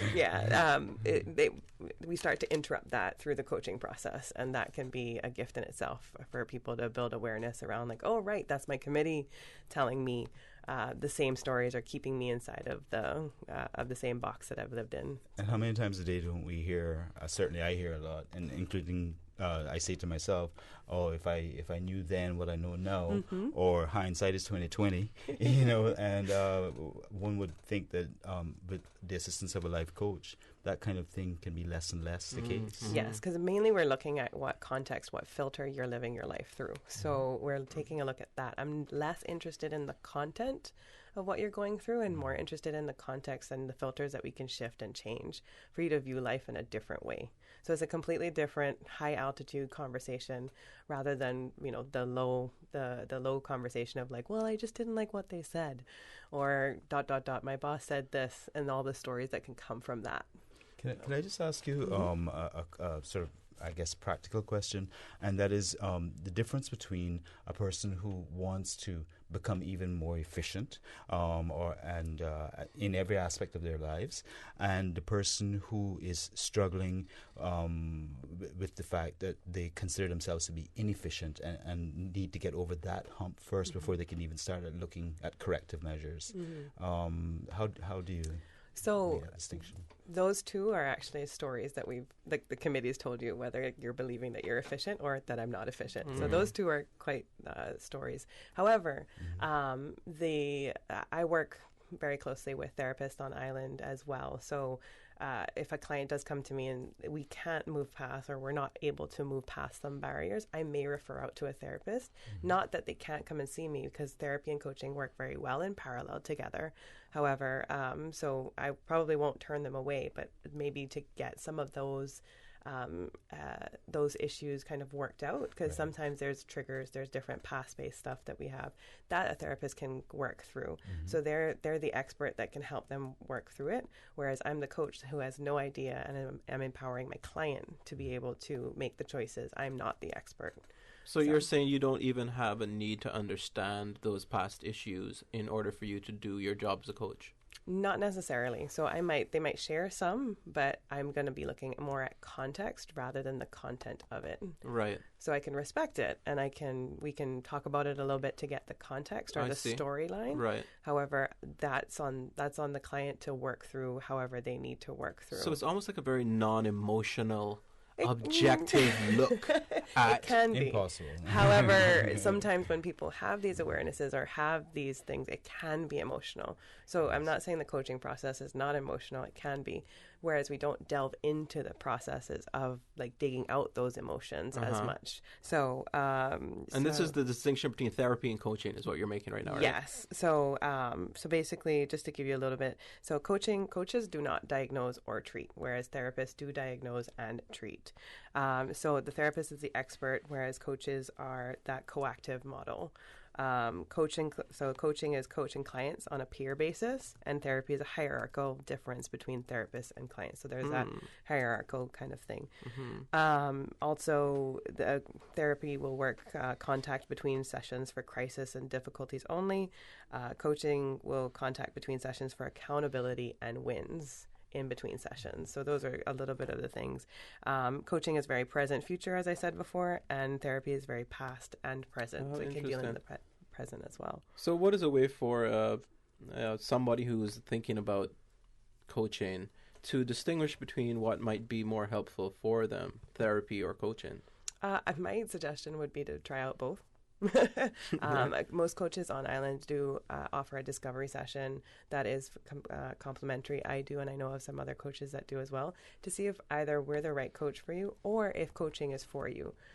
Also, therapists on island do work with us as well. So if you aren't sure, you can go on my website, which is laurawatler.com, ask me a question, set up a session, and we can easily kind of create that. However, I know a lot of people are introverts, and they're like, I don't know if I should call or message. Basically, think of where you're at right now in the conversation or conversations you want to be in. Are you more towards the present future conversation that you want to be in? I would like to achieve those conversations, which would be more coaching. If you're, I'm stuck, I'm not sure, why does this keep bothering me? Those kinds of things, maybe seek out a therapist. How interesting that difference between future-oriented thinking and past-oriented thinking. So how can we convince those Caymanians out there who don't want to go coach, you know? Or, I mean, to be quite honest, like, I'm not going to lie. If I had to, like, tell some people I'm going to a coach, there might be some people I probably wouldn't want to tell that just because of how. I mean, I know this is the Cayman question, so we're going to break this down. The CEO at Google has a coach. I mean, what do you mean by that? Most people, CEOs in the United States and even Europe have coaches. So they have those people that are outside of their perspective, outside of their inner circles, to be able to move forward. So I've always said, myself included, I have a coach. I probably wouldn't have been in business for 7 years if I had not had my own personal coach. So that if you want that success, just like you would with football or NBA, they all have coaches. They all keep training. They have physio. They have their own personal trainers. Right. They keep getting on the best of their game. So those are the kinds of things. Why limit it to sports? Coach for your career. I mean, musicians have vocal coaches as well. You know, so why limit it and be career orientated, especially those who are looking to like go into entrepreneurship or anything like that. Those are some great areas because you're going into your outside of your comfort zone. So if you're looking to expand outside of your comfort zone, that's when you would likely employ a coach. Do you find that you get approached more frequently by sort of younger persons or sort of older persons? I have a range. I have people who have just recently retired to people who are about to retire. Yeah, I love working with them. I have a client who actually is like traveling the world and we have our sessions. I'm like, where are you? And she's like, I am here. I'm like, oh my God, this is great. So they have wisdom to share with you. Yeah.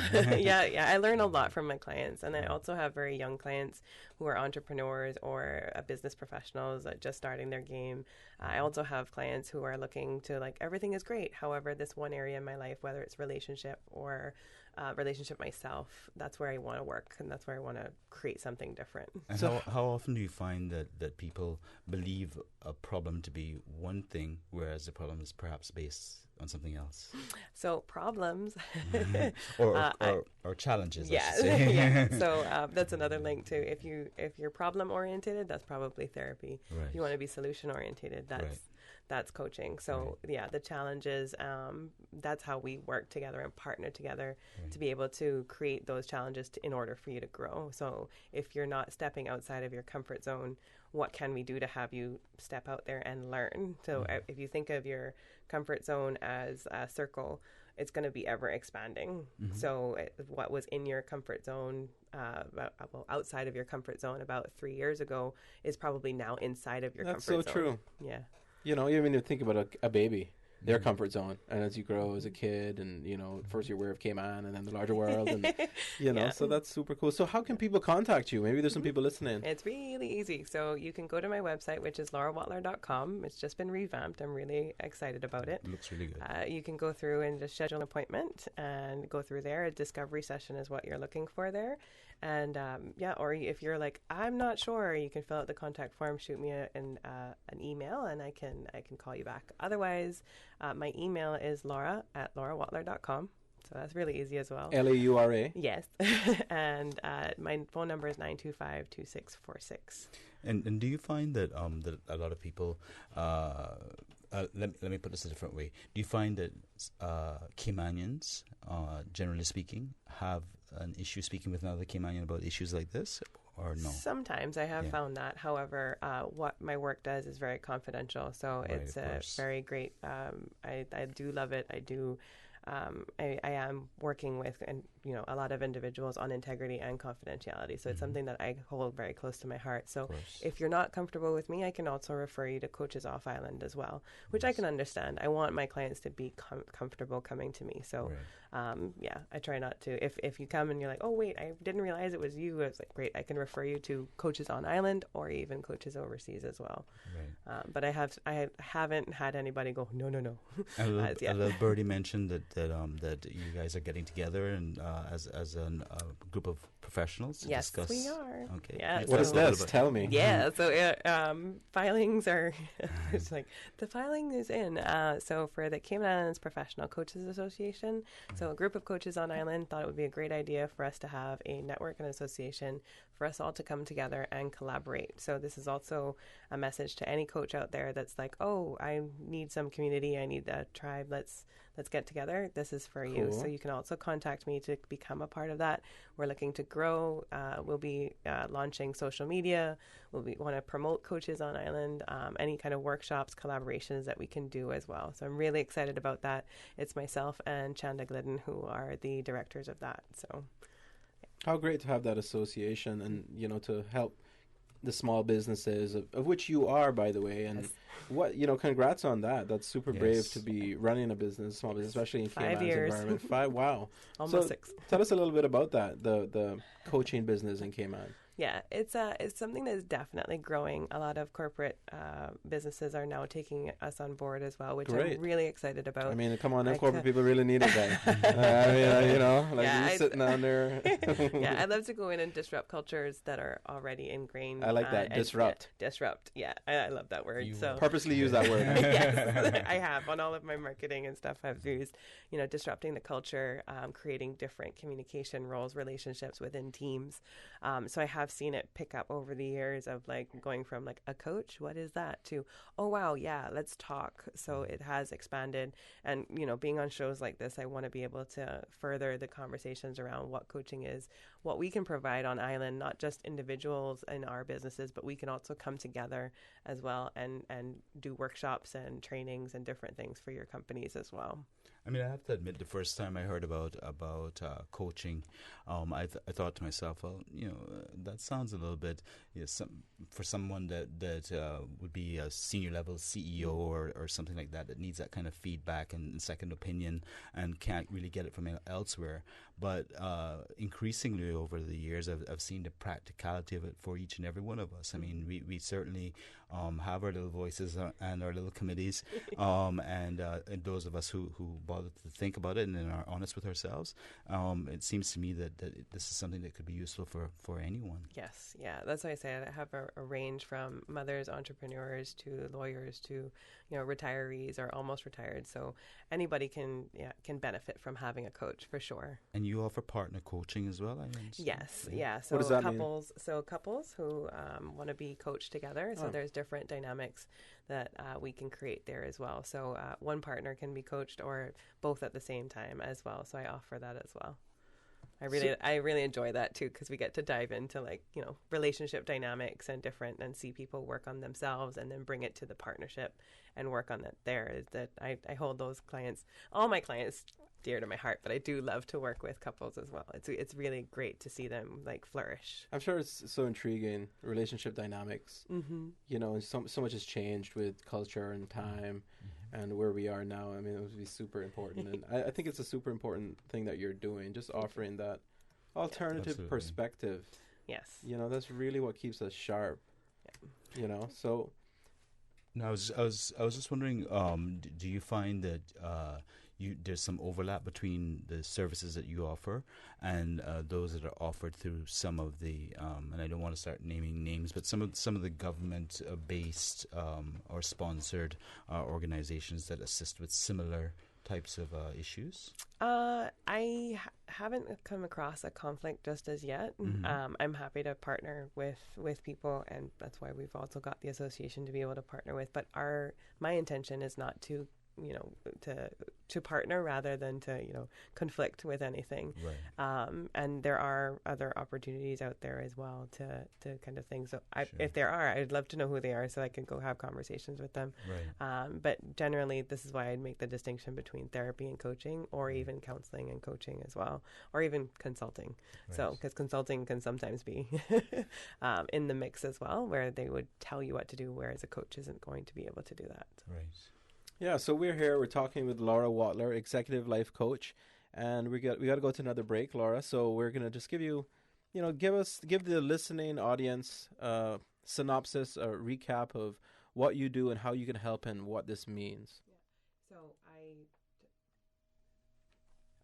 All right. So I generally work with people around removing the barriers in their lives and being able to create a life from what they desire. So I help them to remove those barriers and to create what's next in their life. So I'm eager to work with women, men as well. It doesn't have to be just women, and also couples as well that are out there that's looking for what's next.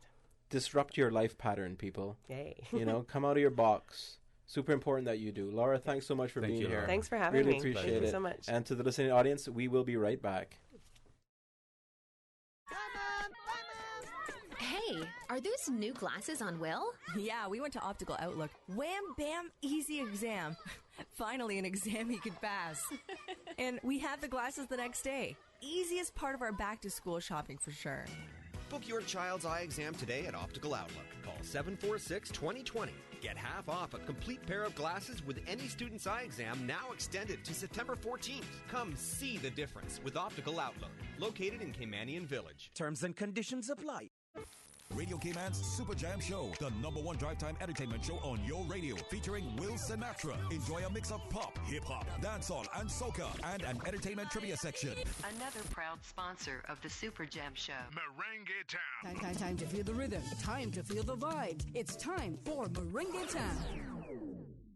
The Breeze Fusion is back Saturday, November 2nd. Bigger and better. Now featuring a 5K walk run and a 10K run for half marathon trainers. Join the fun and help raise funds for the Central Scranton Park and the NCVO. Save the date or register now at CaymanActive.com or at Radio Cayman Studios. Registration is only $15 if registered by September 30th. And all early registrants enter to win a Cayman Airways voucher. The Breeze Fusion 5K, 10K walk run. Saturday, November 2nd. I've got some beautiful clothes. I know just where they go. Puritan Cleaners. Meet the world with Puritan professional launderers and dry cleaners. Call 949-7104 for opening hours at Puritan's Countryside Savannah, Elgin Avenue besides Off the Peg, and 337 Eastern Avenue. Drive through, rain or shine. Ask about Puritan's ongoing discounts plus free pickup and delivery. Call 949-7104. Puritan's 949-7104. Miss World Cayman Islands presents Destiny, Saturday, September 7, 2019 at the Harkwell Theater. Cocktail hour starting at 6 p.m. with the pageant starting sharply at 7 p.m. Tickets are on sale now at eventpro.ky. Cayman, get ready for this year's 2019 Fidelity Fun Run Series. Join us opposite John Gray High School for the first 3 Saturdays in September at 7:30 a.m. for an exciting 2-mile run. Whether you're a serious competitor looking for a fun family activity or you want to take an early stroll, the Fidelity Fun Run Series is the event for you. Strollers and pets are welcome, and we've got trophies up for grabs as well. Register today for the races on September 7th, 14th, and 21st. And get your Fun Run t-shirt. To register, visit CaymanActive.com for more information. Radio Cayman invites our listeners to join us on Sunday, September 8th for a live broadcast from the Stake Bay Baptist Church in Cayman Brac. Radio Cayman will bring the local morning worship service to you live starting at 11 a.m. on 89.9 FM and 93.9 on the Brac and Little Cayman. Radio Cayman, celebrating 43 years of service to the people of the Cayman Islands. Are you going away but still need to verify your signature on the cruise port referendum petition? Then head to the elections office before you leave to confirm your details with officials. Have you signed the petition and are currently off island? Email the elections office today for verification assistance at office@elections.ky. Listen to the general public. Your thoughts are just a telephone call away. 1-800-534-8255. What the public is saying. Let your voice be heard. And now, Radio Cayman's Talk Today.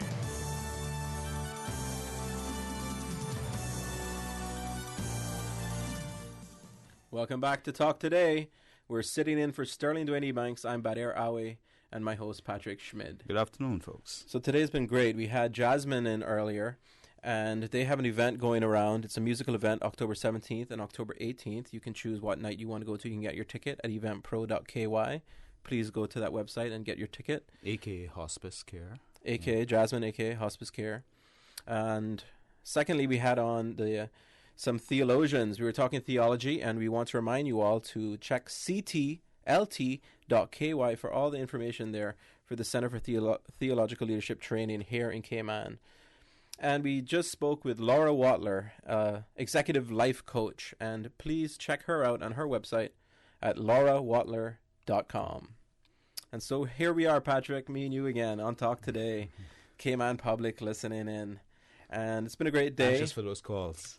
Yes, definitely call us 949-8037 or WhatsApp us 925-3261 or email at talktoday@candywacky. So, Patrick, I want to talk about Kaboo. Let's do it. You know I'm an artist. Yep. Right? What's so, Sometimes. you know, so it so what am I the other times? You tell us. But Devil's let's advocate. stick with Kaboo. So yeah, Kaboo, I mean, you know, for me it's people loved it. People loved the event. Best event in Cayman, best concert in Cayman. You know, I mean, I was there. You know, no expense spared, right? Never had we seen anything like that. And we were under the impression that it would continue. Right. And that this was something not just to be 1 year. Of course, now we know that it's discontinued. And everyone's asking questions as to what that means. Why is that? And of course, there's lots of answers and suggestions as to why that may be. And for me, I don't know any answers, but I'm interested in what this means for the artists and for the art community in Cayman. Right? There are other arts festivals as well in Cayman. Right. You know, Kaboo is one of them, was one of them. Kaboo was well attended. Right. It was well funded. It was very well organized. Was it too big for the attendance? You mean like the physical space? Yes, yes, exactly, the physical space. The amount of effort that must have, and cost that must have gone into preparation of that space. I mean, in terms of the geographical space, I was there the 2 days. I was actually working the event, and there was a lot of people there, and you could feel it in the space, but it didn't seem like it was too much space for the people or that there wasn't enough space. In terms of the cost to put on the event, only a few people know that, I guess. I think the general idea seems to be that, you know, expenses far outweighed the income, and it was not a profitable, viable concert. I don't know. You know, however, that seems to be an educated guess as to what happened with the event. Well, guess what? Join the club. How many other arts festivals are successful here in Cayman? You know, it's not an easy thing to do that. It's not an easy thing to pull that off. And I think, you know, that was the question even before Kaboo started. There was so much experience with arts festivals in Cayman and not really being economically viable. Right. That why was Kaboo going to do this? Right. I mean, you know, it's most expensive place in the world. You know, hasn't really been a lot of successful artistic musical events in Cayman. Right. So they must have known this, but yet we're willing to spend the money anyway and do it. And so there, even before Kaboo, it was like, why? What is the point of this? And I think, you know, people had their ideas and their suggestions to what that is. I mean, we know that DART and the Richard Branson was a part of it. Right. And, you know, there's a larger perspective from their perspective in terms of tourism here in Cayman, where an event like that might be useful. And it's just interesting to think about what their feelings might have been after the event itself. It seemed to me, just as a general impression, that it was somewhat experimental, in that obviously they want to see what the reaction would be like, both locally and abroad, given that it is related to events that have been, in California in particular. Correct me wherever I go wrong here, since you're the pro on this. But you know, from that perspective, it made a lot of sense. However, one always has to come back to the pragmatic question of, do we have the capacity to host anywhere, even if it is a purpose-built area? Do we have the capacity to host people in terms of the infrastructure, in terms of the transport, in terms of where they're going to stay when they're here? Right. Because clearly the base population here wouldn't be sufficient to justify the actual cost. Yeah, you wouldn't think so, right? I think 10,000 went to the event. I don't know how many go to those California events, but I'm assuming more than that. A couple 100,000, right? And there you go. And I would think that you'd probably need that to even break even or make some money on the event. Right. Right. So then, is it possible to do an art event in the Cayman Islands? Is it possible to do a successful concert in the Cayman Islands with the costs that you're up against? You know, these are questions that no one seems to know the answer to. Well, they seem to know the answer to. It's not. Yeah. So what does that mean? And it's the population thing in Cayman. So there, you know, there's the talk about population is growing too much, but then there's also obviously areas that population growth can help. You know. And of course, I mean, you know, you did have a broad cross section of types of passes. I mean, if I'm not mistaken, you had at the lower end you had passes that were $75, and at the upper end, the sky was the limit, really. A couple $1,000s for some VIP tickets, so it was a good cross section of options that was being provided. Right. So one wouldn't have thought that aspect of, or any aspect of the planning and preparation could be criticized from that perspective. But as to the viability, when you put all of that together, it still questions: can the actual amount that is collected ever justify the cost that's involved, if it is to be a profitable thing? Yeah. I mean, that is the question. And, you know, I don't know if there's any real critique that can be leveled at KABOO. I think the question needs to be asked. The other arts festivals that try to pop up that don't have Richard Branson and DART backing them, are they not being given enough support? And is festivals like KABOO with Branson and DART attached being given more support by the government, by the local community? And why is that? You know, a prophet is not without honor except in his own country, right? Oh, this guy's starting a festival, he don't know nothing. You know, support him. Oh, Richard Branson, however, and DART starting, we got to support that.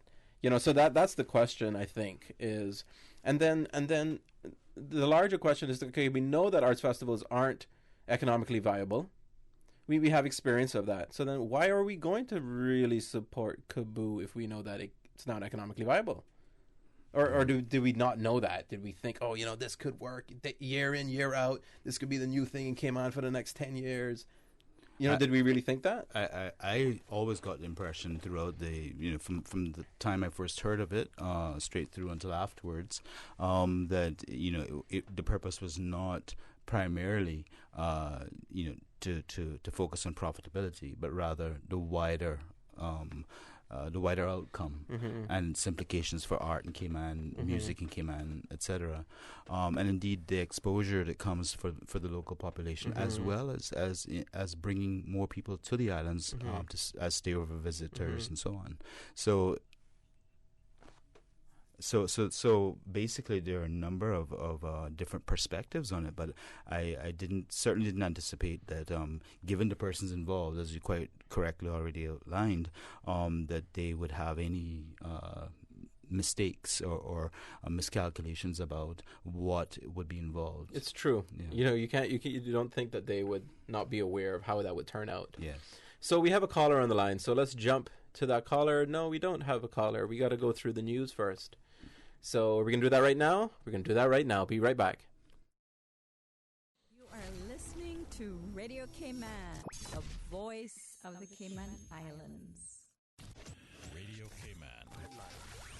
Radio Cayman's newsroom. These are the biggest stories right now.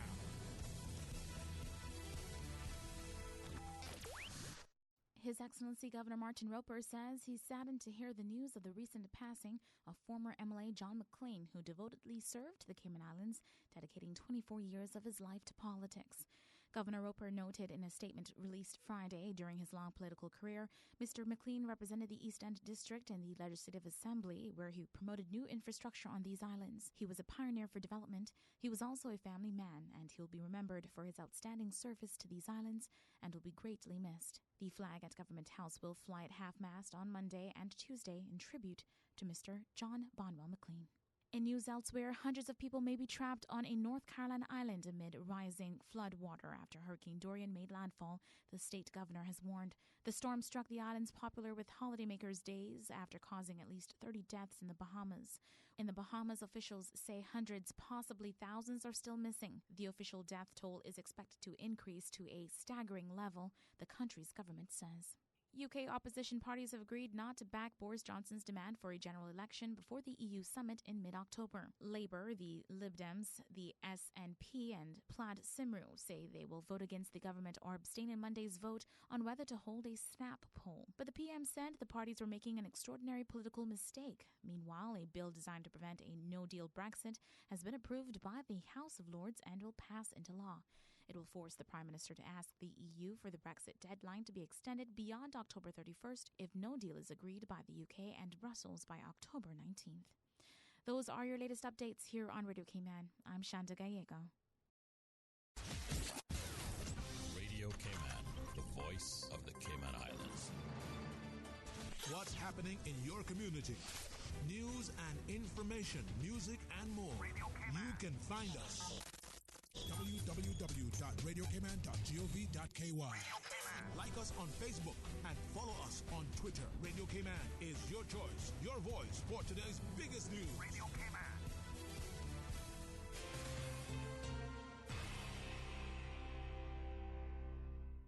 Listen to the general public. Your thoughts are just a telephone call away. 1-800-534-8255. What the public is saying. Let your voice be heard.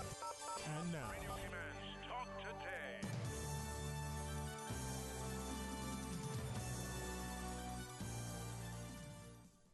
Welcome back to Talk Today here at Radio Cayman. I'm Badir, your host, and my co-host Patrick Schmidt. Good afternoon. And we're sitting in for Sterling Dwayne Ebanks, and we'd like to encourage you to call us. This is a call-in show. Our show, the strength of our show is based on your call-ins, so please, you really help us to disrupt our flow and get us thinking about other things. So the number is only half an hour left. Come on, guys. We love this. So the number is 949-8037. WhatsApp us at 925-3261 or email talktoday@candywacky. And we did have some WhatsApps. And because Dart wanted to get his four-season hotel, then Easy Way, which was getting all of his underground work electricity. I don't know enough about that comment, I guess, to... I don't know if it was necessary to do a music concert to put in all your underground work. But, okay, there's that viewpoint. We were just talking about Kaboo, if anyone's not sure about what we mean by that comment. And, yeah, so I think, Sorry, go ahead. No, it was just the Kaboo question and what that means for us here in Cayman. But I think we flogged that one. And we have a caller on the line. So let's get that caller on.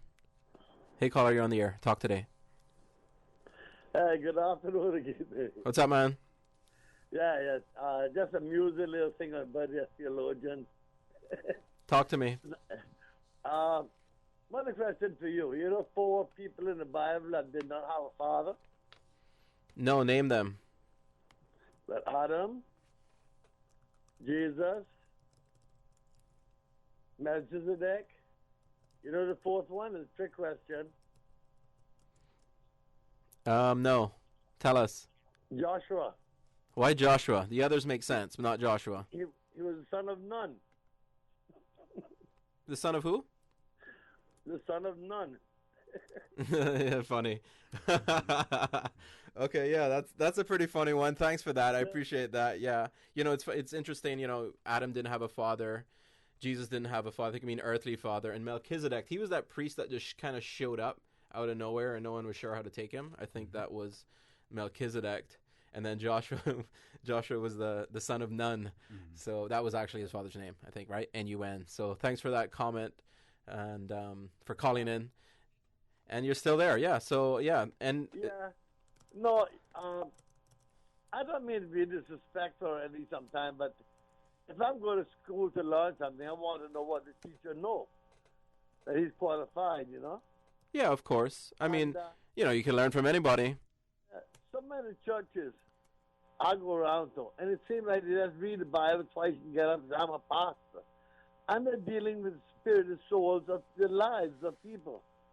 And I take that as a very serious thing. Yeah? Right.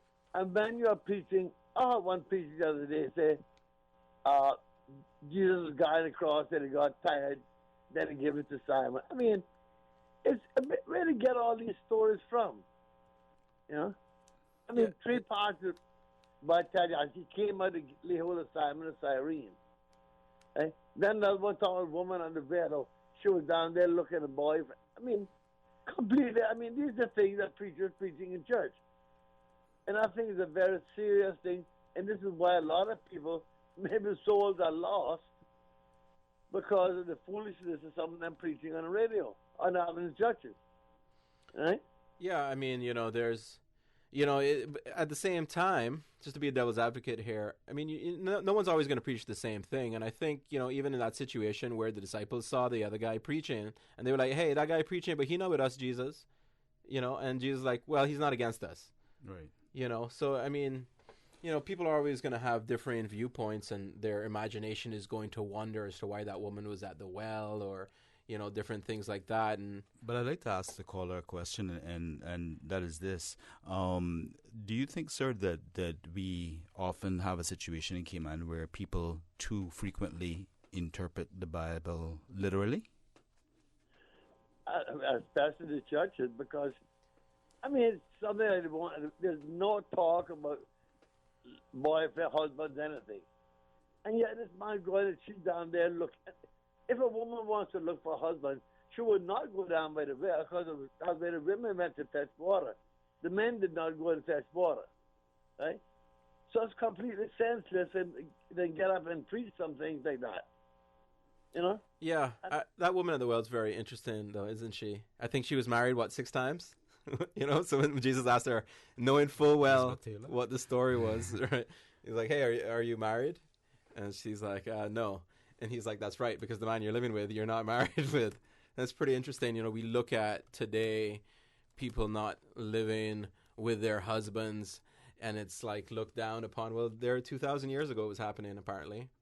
Yes. And Jesus used that woman to spread his message. So thanks for calling in, caller. Really appreciate your input there. We love our theology, and I'm happy to be talking that today.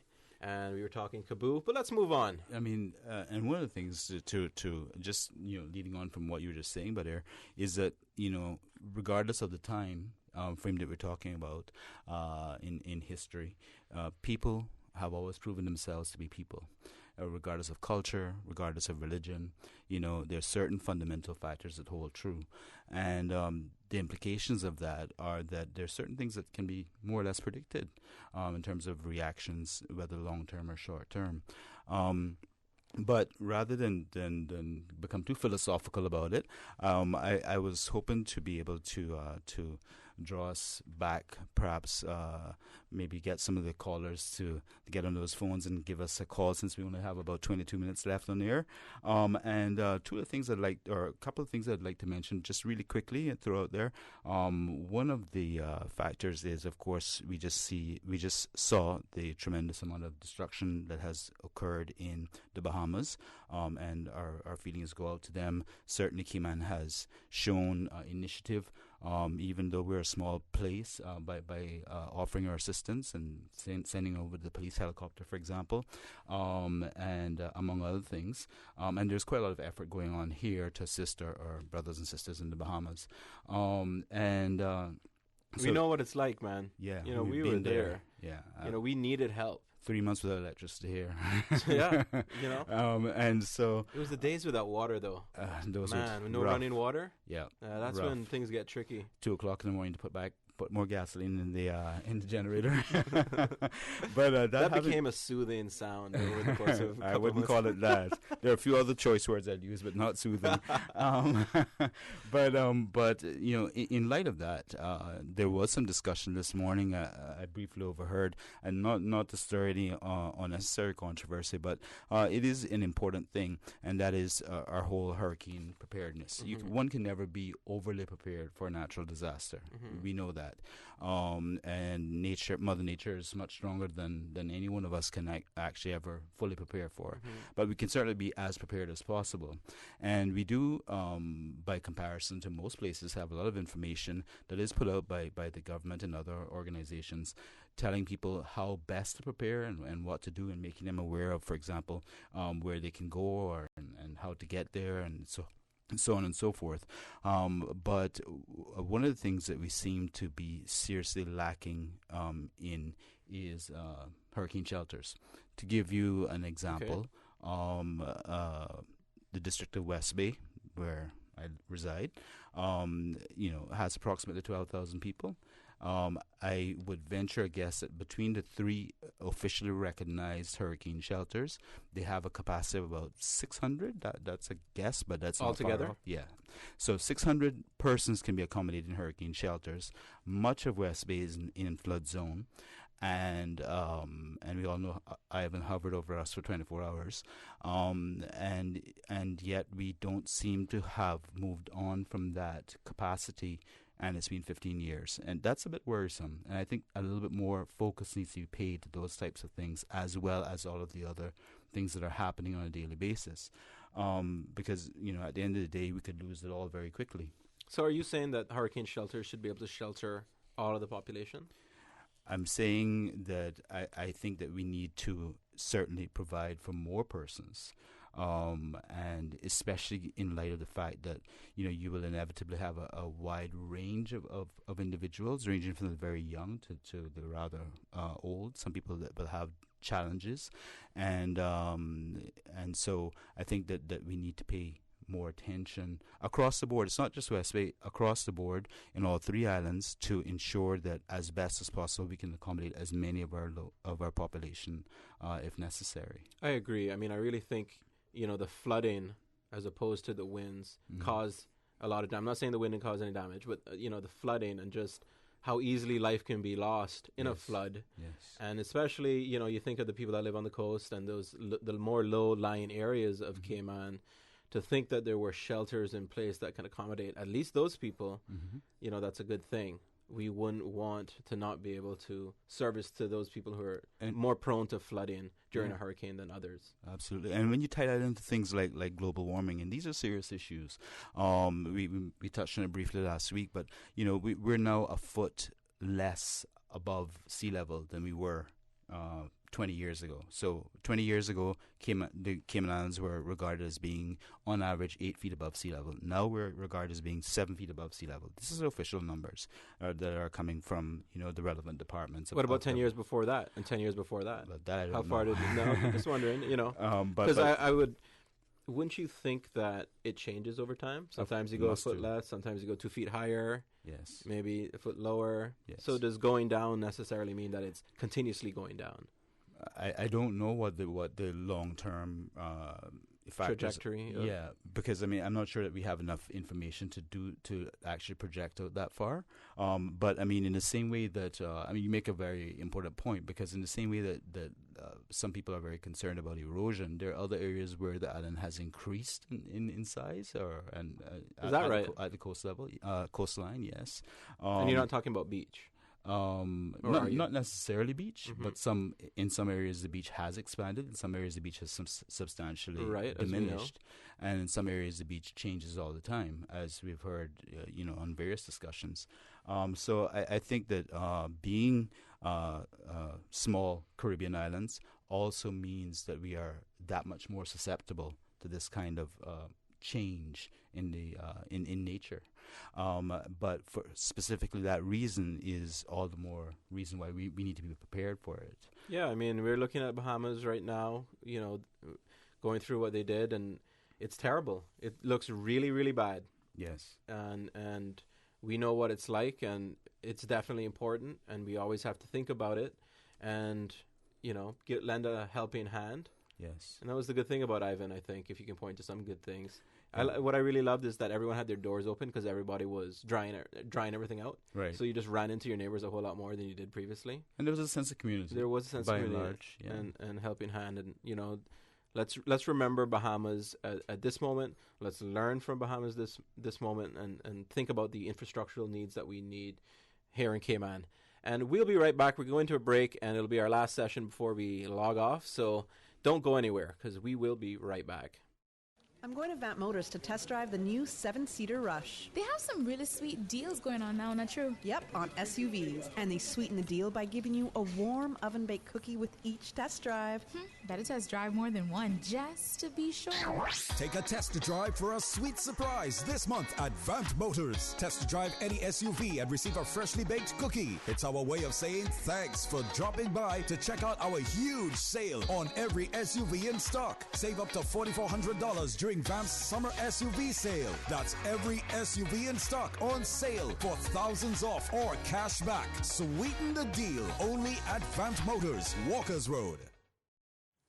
Before, during, and after a storm, the Water Authority will use all available media channels, including social media, to advise the public of when the water supply is connected and safe to use. Follow us on Facebook, Instagram, and Twitter for more hurricane preparedness tips. Visit the Water Authority's website at www.waterauthority.ky or follow us on social media. Hey, are those new glasses on Will? Yeah, we went to Optical Outlook. Wham, bam, easy exam. Finally, an exam he could pass. And we have the glasses the next day. Easiest part of our back-to-school shopping for sure. Book your child's eye exam today at Optical Outlook. Call 746-2020.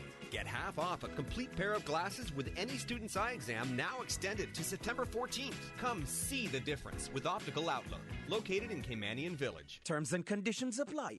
Miss World Cayman Islands presents Destiny, Saturday, September 7, 2019 at the Harkwell Theater. Cocktail hour starting at 6 p.m. with the pageant starting sharply at 7 p.m. Tickets are on sale now at eventpro.ky.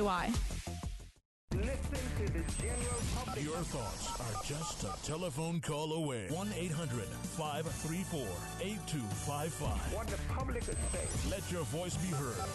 And now, Radio Cayman's Talk Today.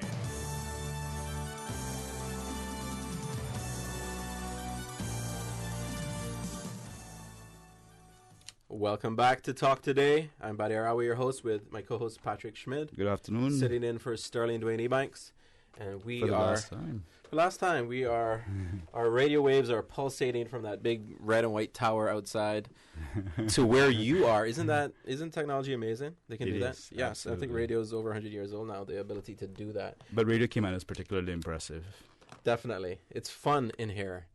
We love I love looking at Susan over there. You know? She mutes us when she doesn't want to hear what we're saying. She's saying no, I don't. But so she's our life coach. Yeah, she definitely disrupts us. That's a good point. She comes in our ears. Yes, people don't realize, like when we're talking, she comes in our ears and it causes us to now I can empathize with Sterling. But she keeps us on course. That's for sure. Yeah. So we're here in the last couple of minutes, and you have some stats we're looking at. What's this? Yeah, basically, what I want to do for the listening audience, and I'm sure there are lots of people out there who know a lot more about me, which is why we're encouraging them to call in and express their opinions. But I'm just throwing this out for as food for thought, and that is basically, to start with, we have the whole question of Brexit. And that has become even more of a mess since we were first asked to consider it and its implications for us as a British overseas territory. Now, I wouldn't want to go into or spend the time that it would take to discuss even at a basic level the implications of Brexit for us, since Britain itself, or the United Kingdom, does not fully know what's going to happen. There is a 31st October deadline that that has been set. And what's this deadline? What needs to happen on this deadline? This is essentially the time or the date on which it has been agreed between the UK and the EU, as I understand it. They will make a definitive decision as to how exactly the UK will leave the EU, whether it's with a deal, without a deal, or with something in between, whatever that might be. And nobody quite knows. They're still in negotiations. They cannot agree. And what was quite shocking to me was last night when I had a look at it and pulled from as independent a source as I possibly could, the numbers of how Parliament has switched around. Most people will probably be aware, if you listen to the news, that the UK Prime Minister not only lost control of Parliament in terms of the number of electors that would be on his side on a particular motion. But in addition to that, you had a move of the Conservative Party, of which he's the head, having 330 seats, a controlling majority, just prior to this whole fiasco, for want of a better term, to now officially 289 Conservatives with 247 Labour, and then it just breaks down from there. So he's lost people on his own side, and is that because of his opinion on Brexit? Essentially, yes. You had last week, for example, the whole question of the House being prorogued for 5 weeks, unprecedented since 1944. You had then the question of various of his supporters walking the floor, so to speak, because of the fact that they could not tolerate what they felt was a somewhat undemocratic, by all accounts, move. Okay. And then what we have now is the whole question of, my understanding is that the Prime Minister wants to, or is considering calling an early election, so that they can reestablish some semblance of government, official government, sanctioned by the people. And on the other hand, you have the other major party currently in Parliament, Labour, saying they're not quite so sure that they want an official, they want to call an election just right now. And then you have on the side the EU standing there saying, look, we don't know anything about what you want at this stage. And so there's a lot of confusion about what's going on, and inevitably that will affect us down the line. And so it is a real issue of concern that I think that we, as an overseas territory, should take an interest in. And whilst I'm saying that, I should just say that I think it's rather unfortunate that when we talk about a democratic society which seeks to involve all the people, by the people, for the people, that many of us who are full British citizens didn't even know about Brexit until after Brexit happened. The initial Brexit vote, that is to say. There are many explanations given for that, but realistically, I think that we should have been involved from before it happened, not to ask our opinion as to how to assist the process. Should we have been involved just because it would have been nice that we would have been involved, or is it a legal precedent that we should be involved? Well, let me put it this way: there's, to the best of my knowledge, no legal precedent in the in the UK system. But there are other countries in Europe, for example, and the one I know about most would be Switzerland, where the country is essentially run by referendum. Insofar as all major matters are put to the people, and at sort of once a quarter. And I can see the difficulties with running that, but that's certainly the fairest way that one could possibly run a democracy, I would think. I mean, why not get somebody to disrupt your point of view? Hey, Cayman Islands, what do you think? We only have 50,000 people. How strong is that 65,000 force going to be? What'd I say?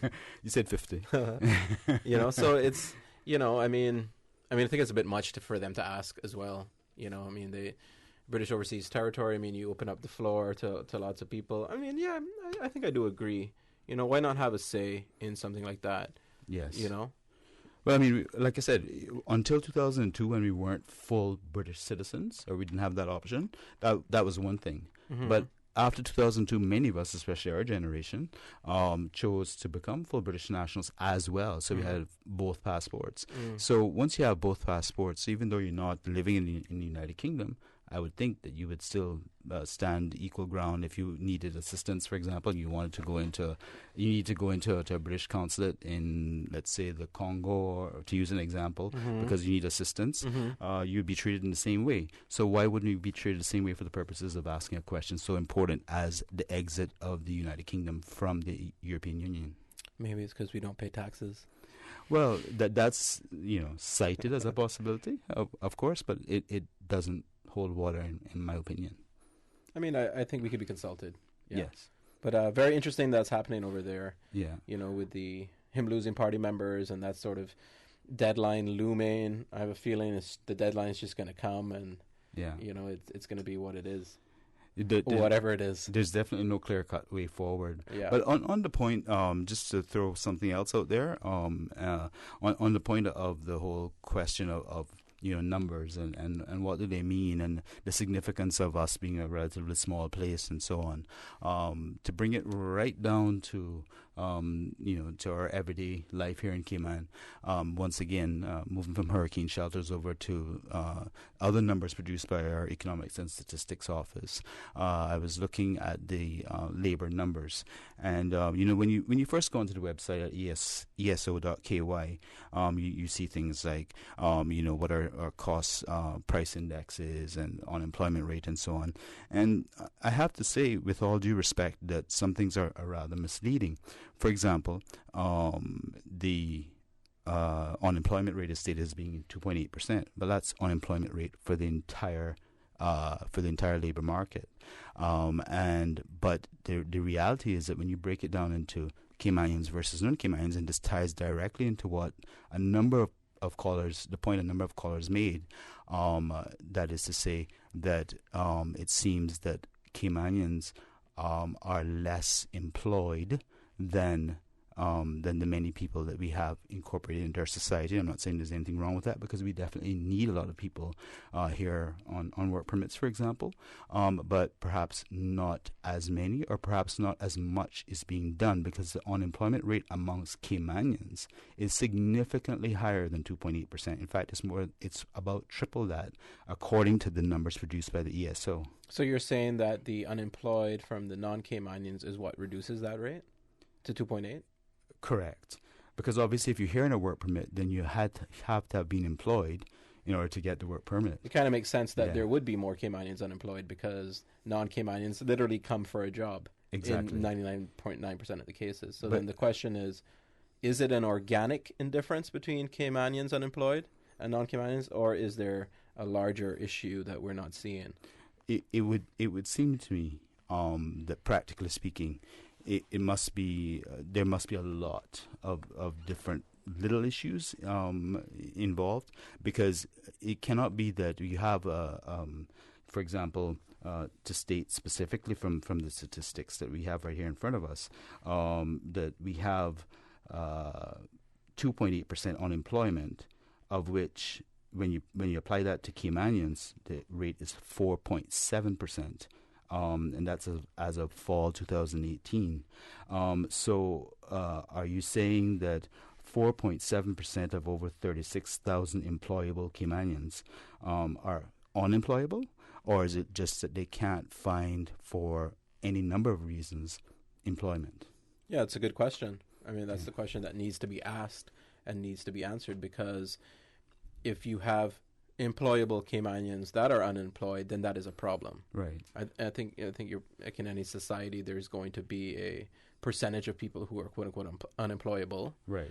And we would like to know, is what that percentage represents, or does it actually represent a larger perspective? Absolutely. And including Caymanians that should be working but aren't.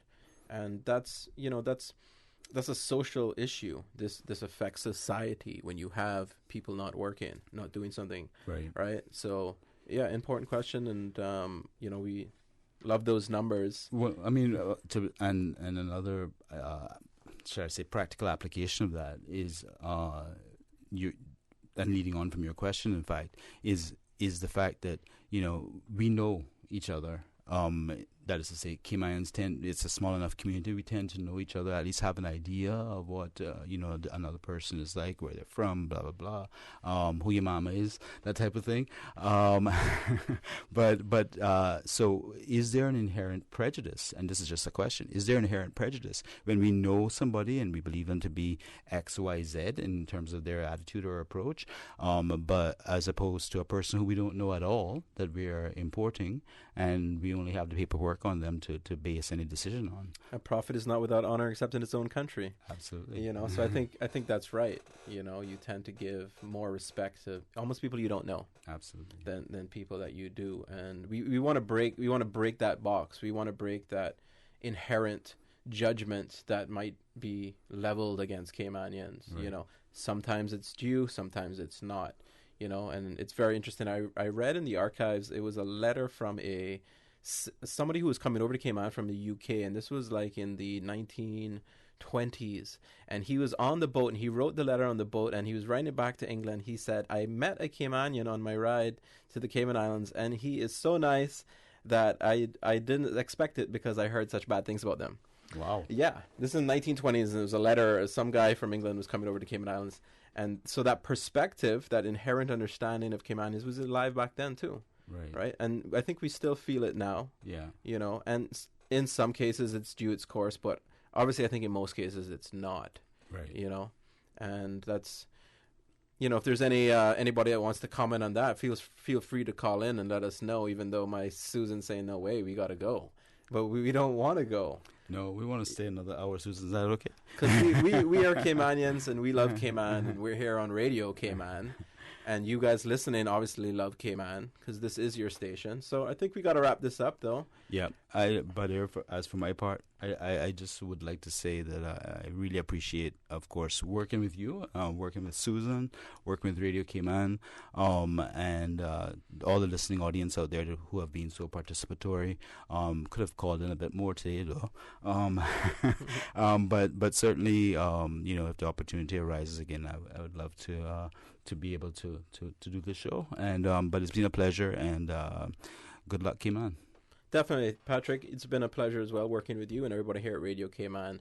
And just want to give a last shout out to people listening. Please buy your tickets for the Jasmine musical event at eventpro.ky. Check out the Cayman Theological Leadership Training at ctlt.ky. And if you want some coaching or interested in that, reach out to laurawatler.com. Miss Cayman World tomorrow night. Good memory. Yeah. There you go. I saw them on the road, by the way, beeping, and I beeped my horn at them. You know, so funny. I would have my head cut off if I didn't mention that, but eventspro.ky as well. You can buy the tickets there. Thanks so much for listening, Cayman. We're going to log off. Have a great weekend. Bye-bye.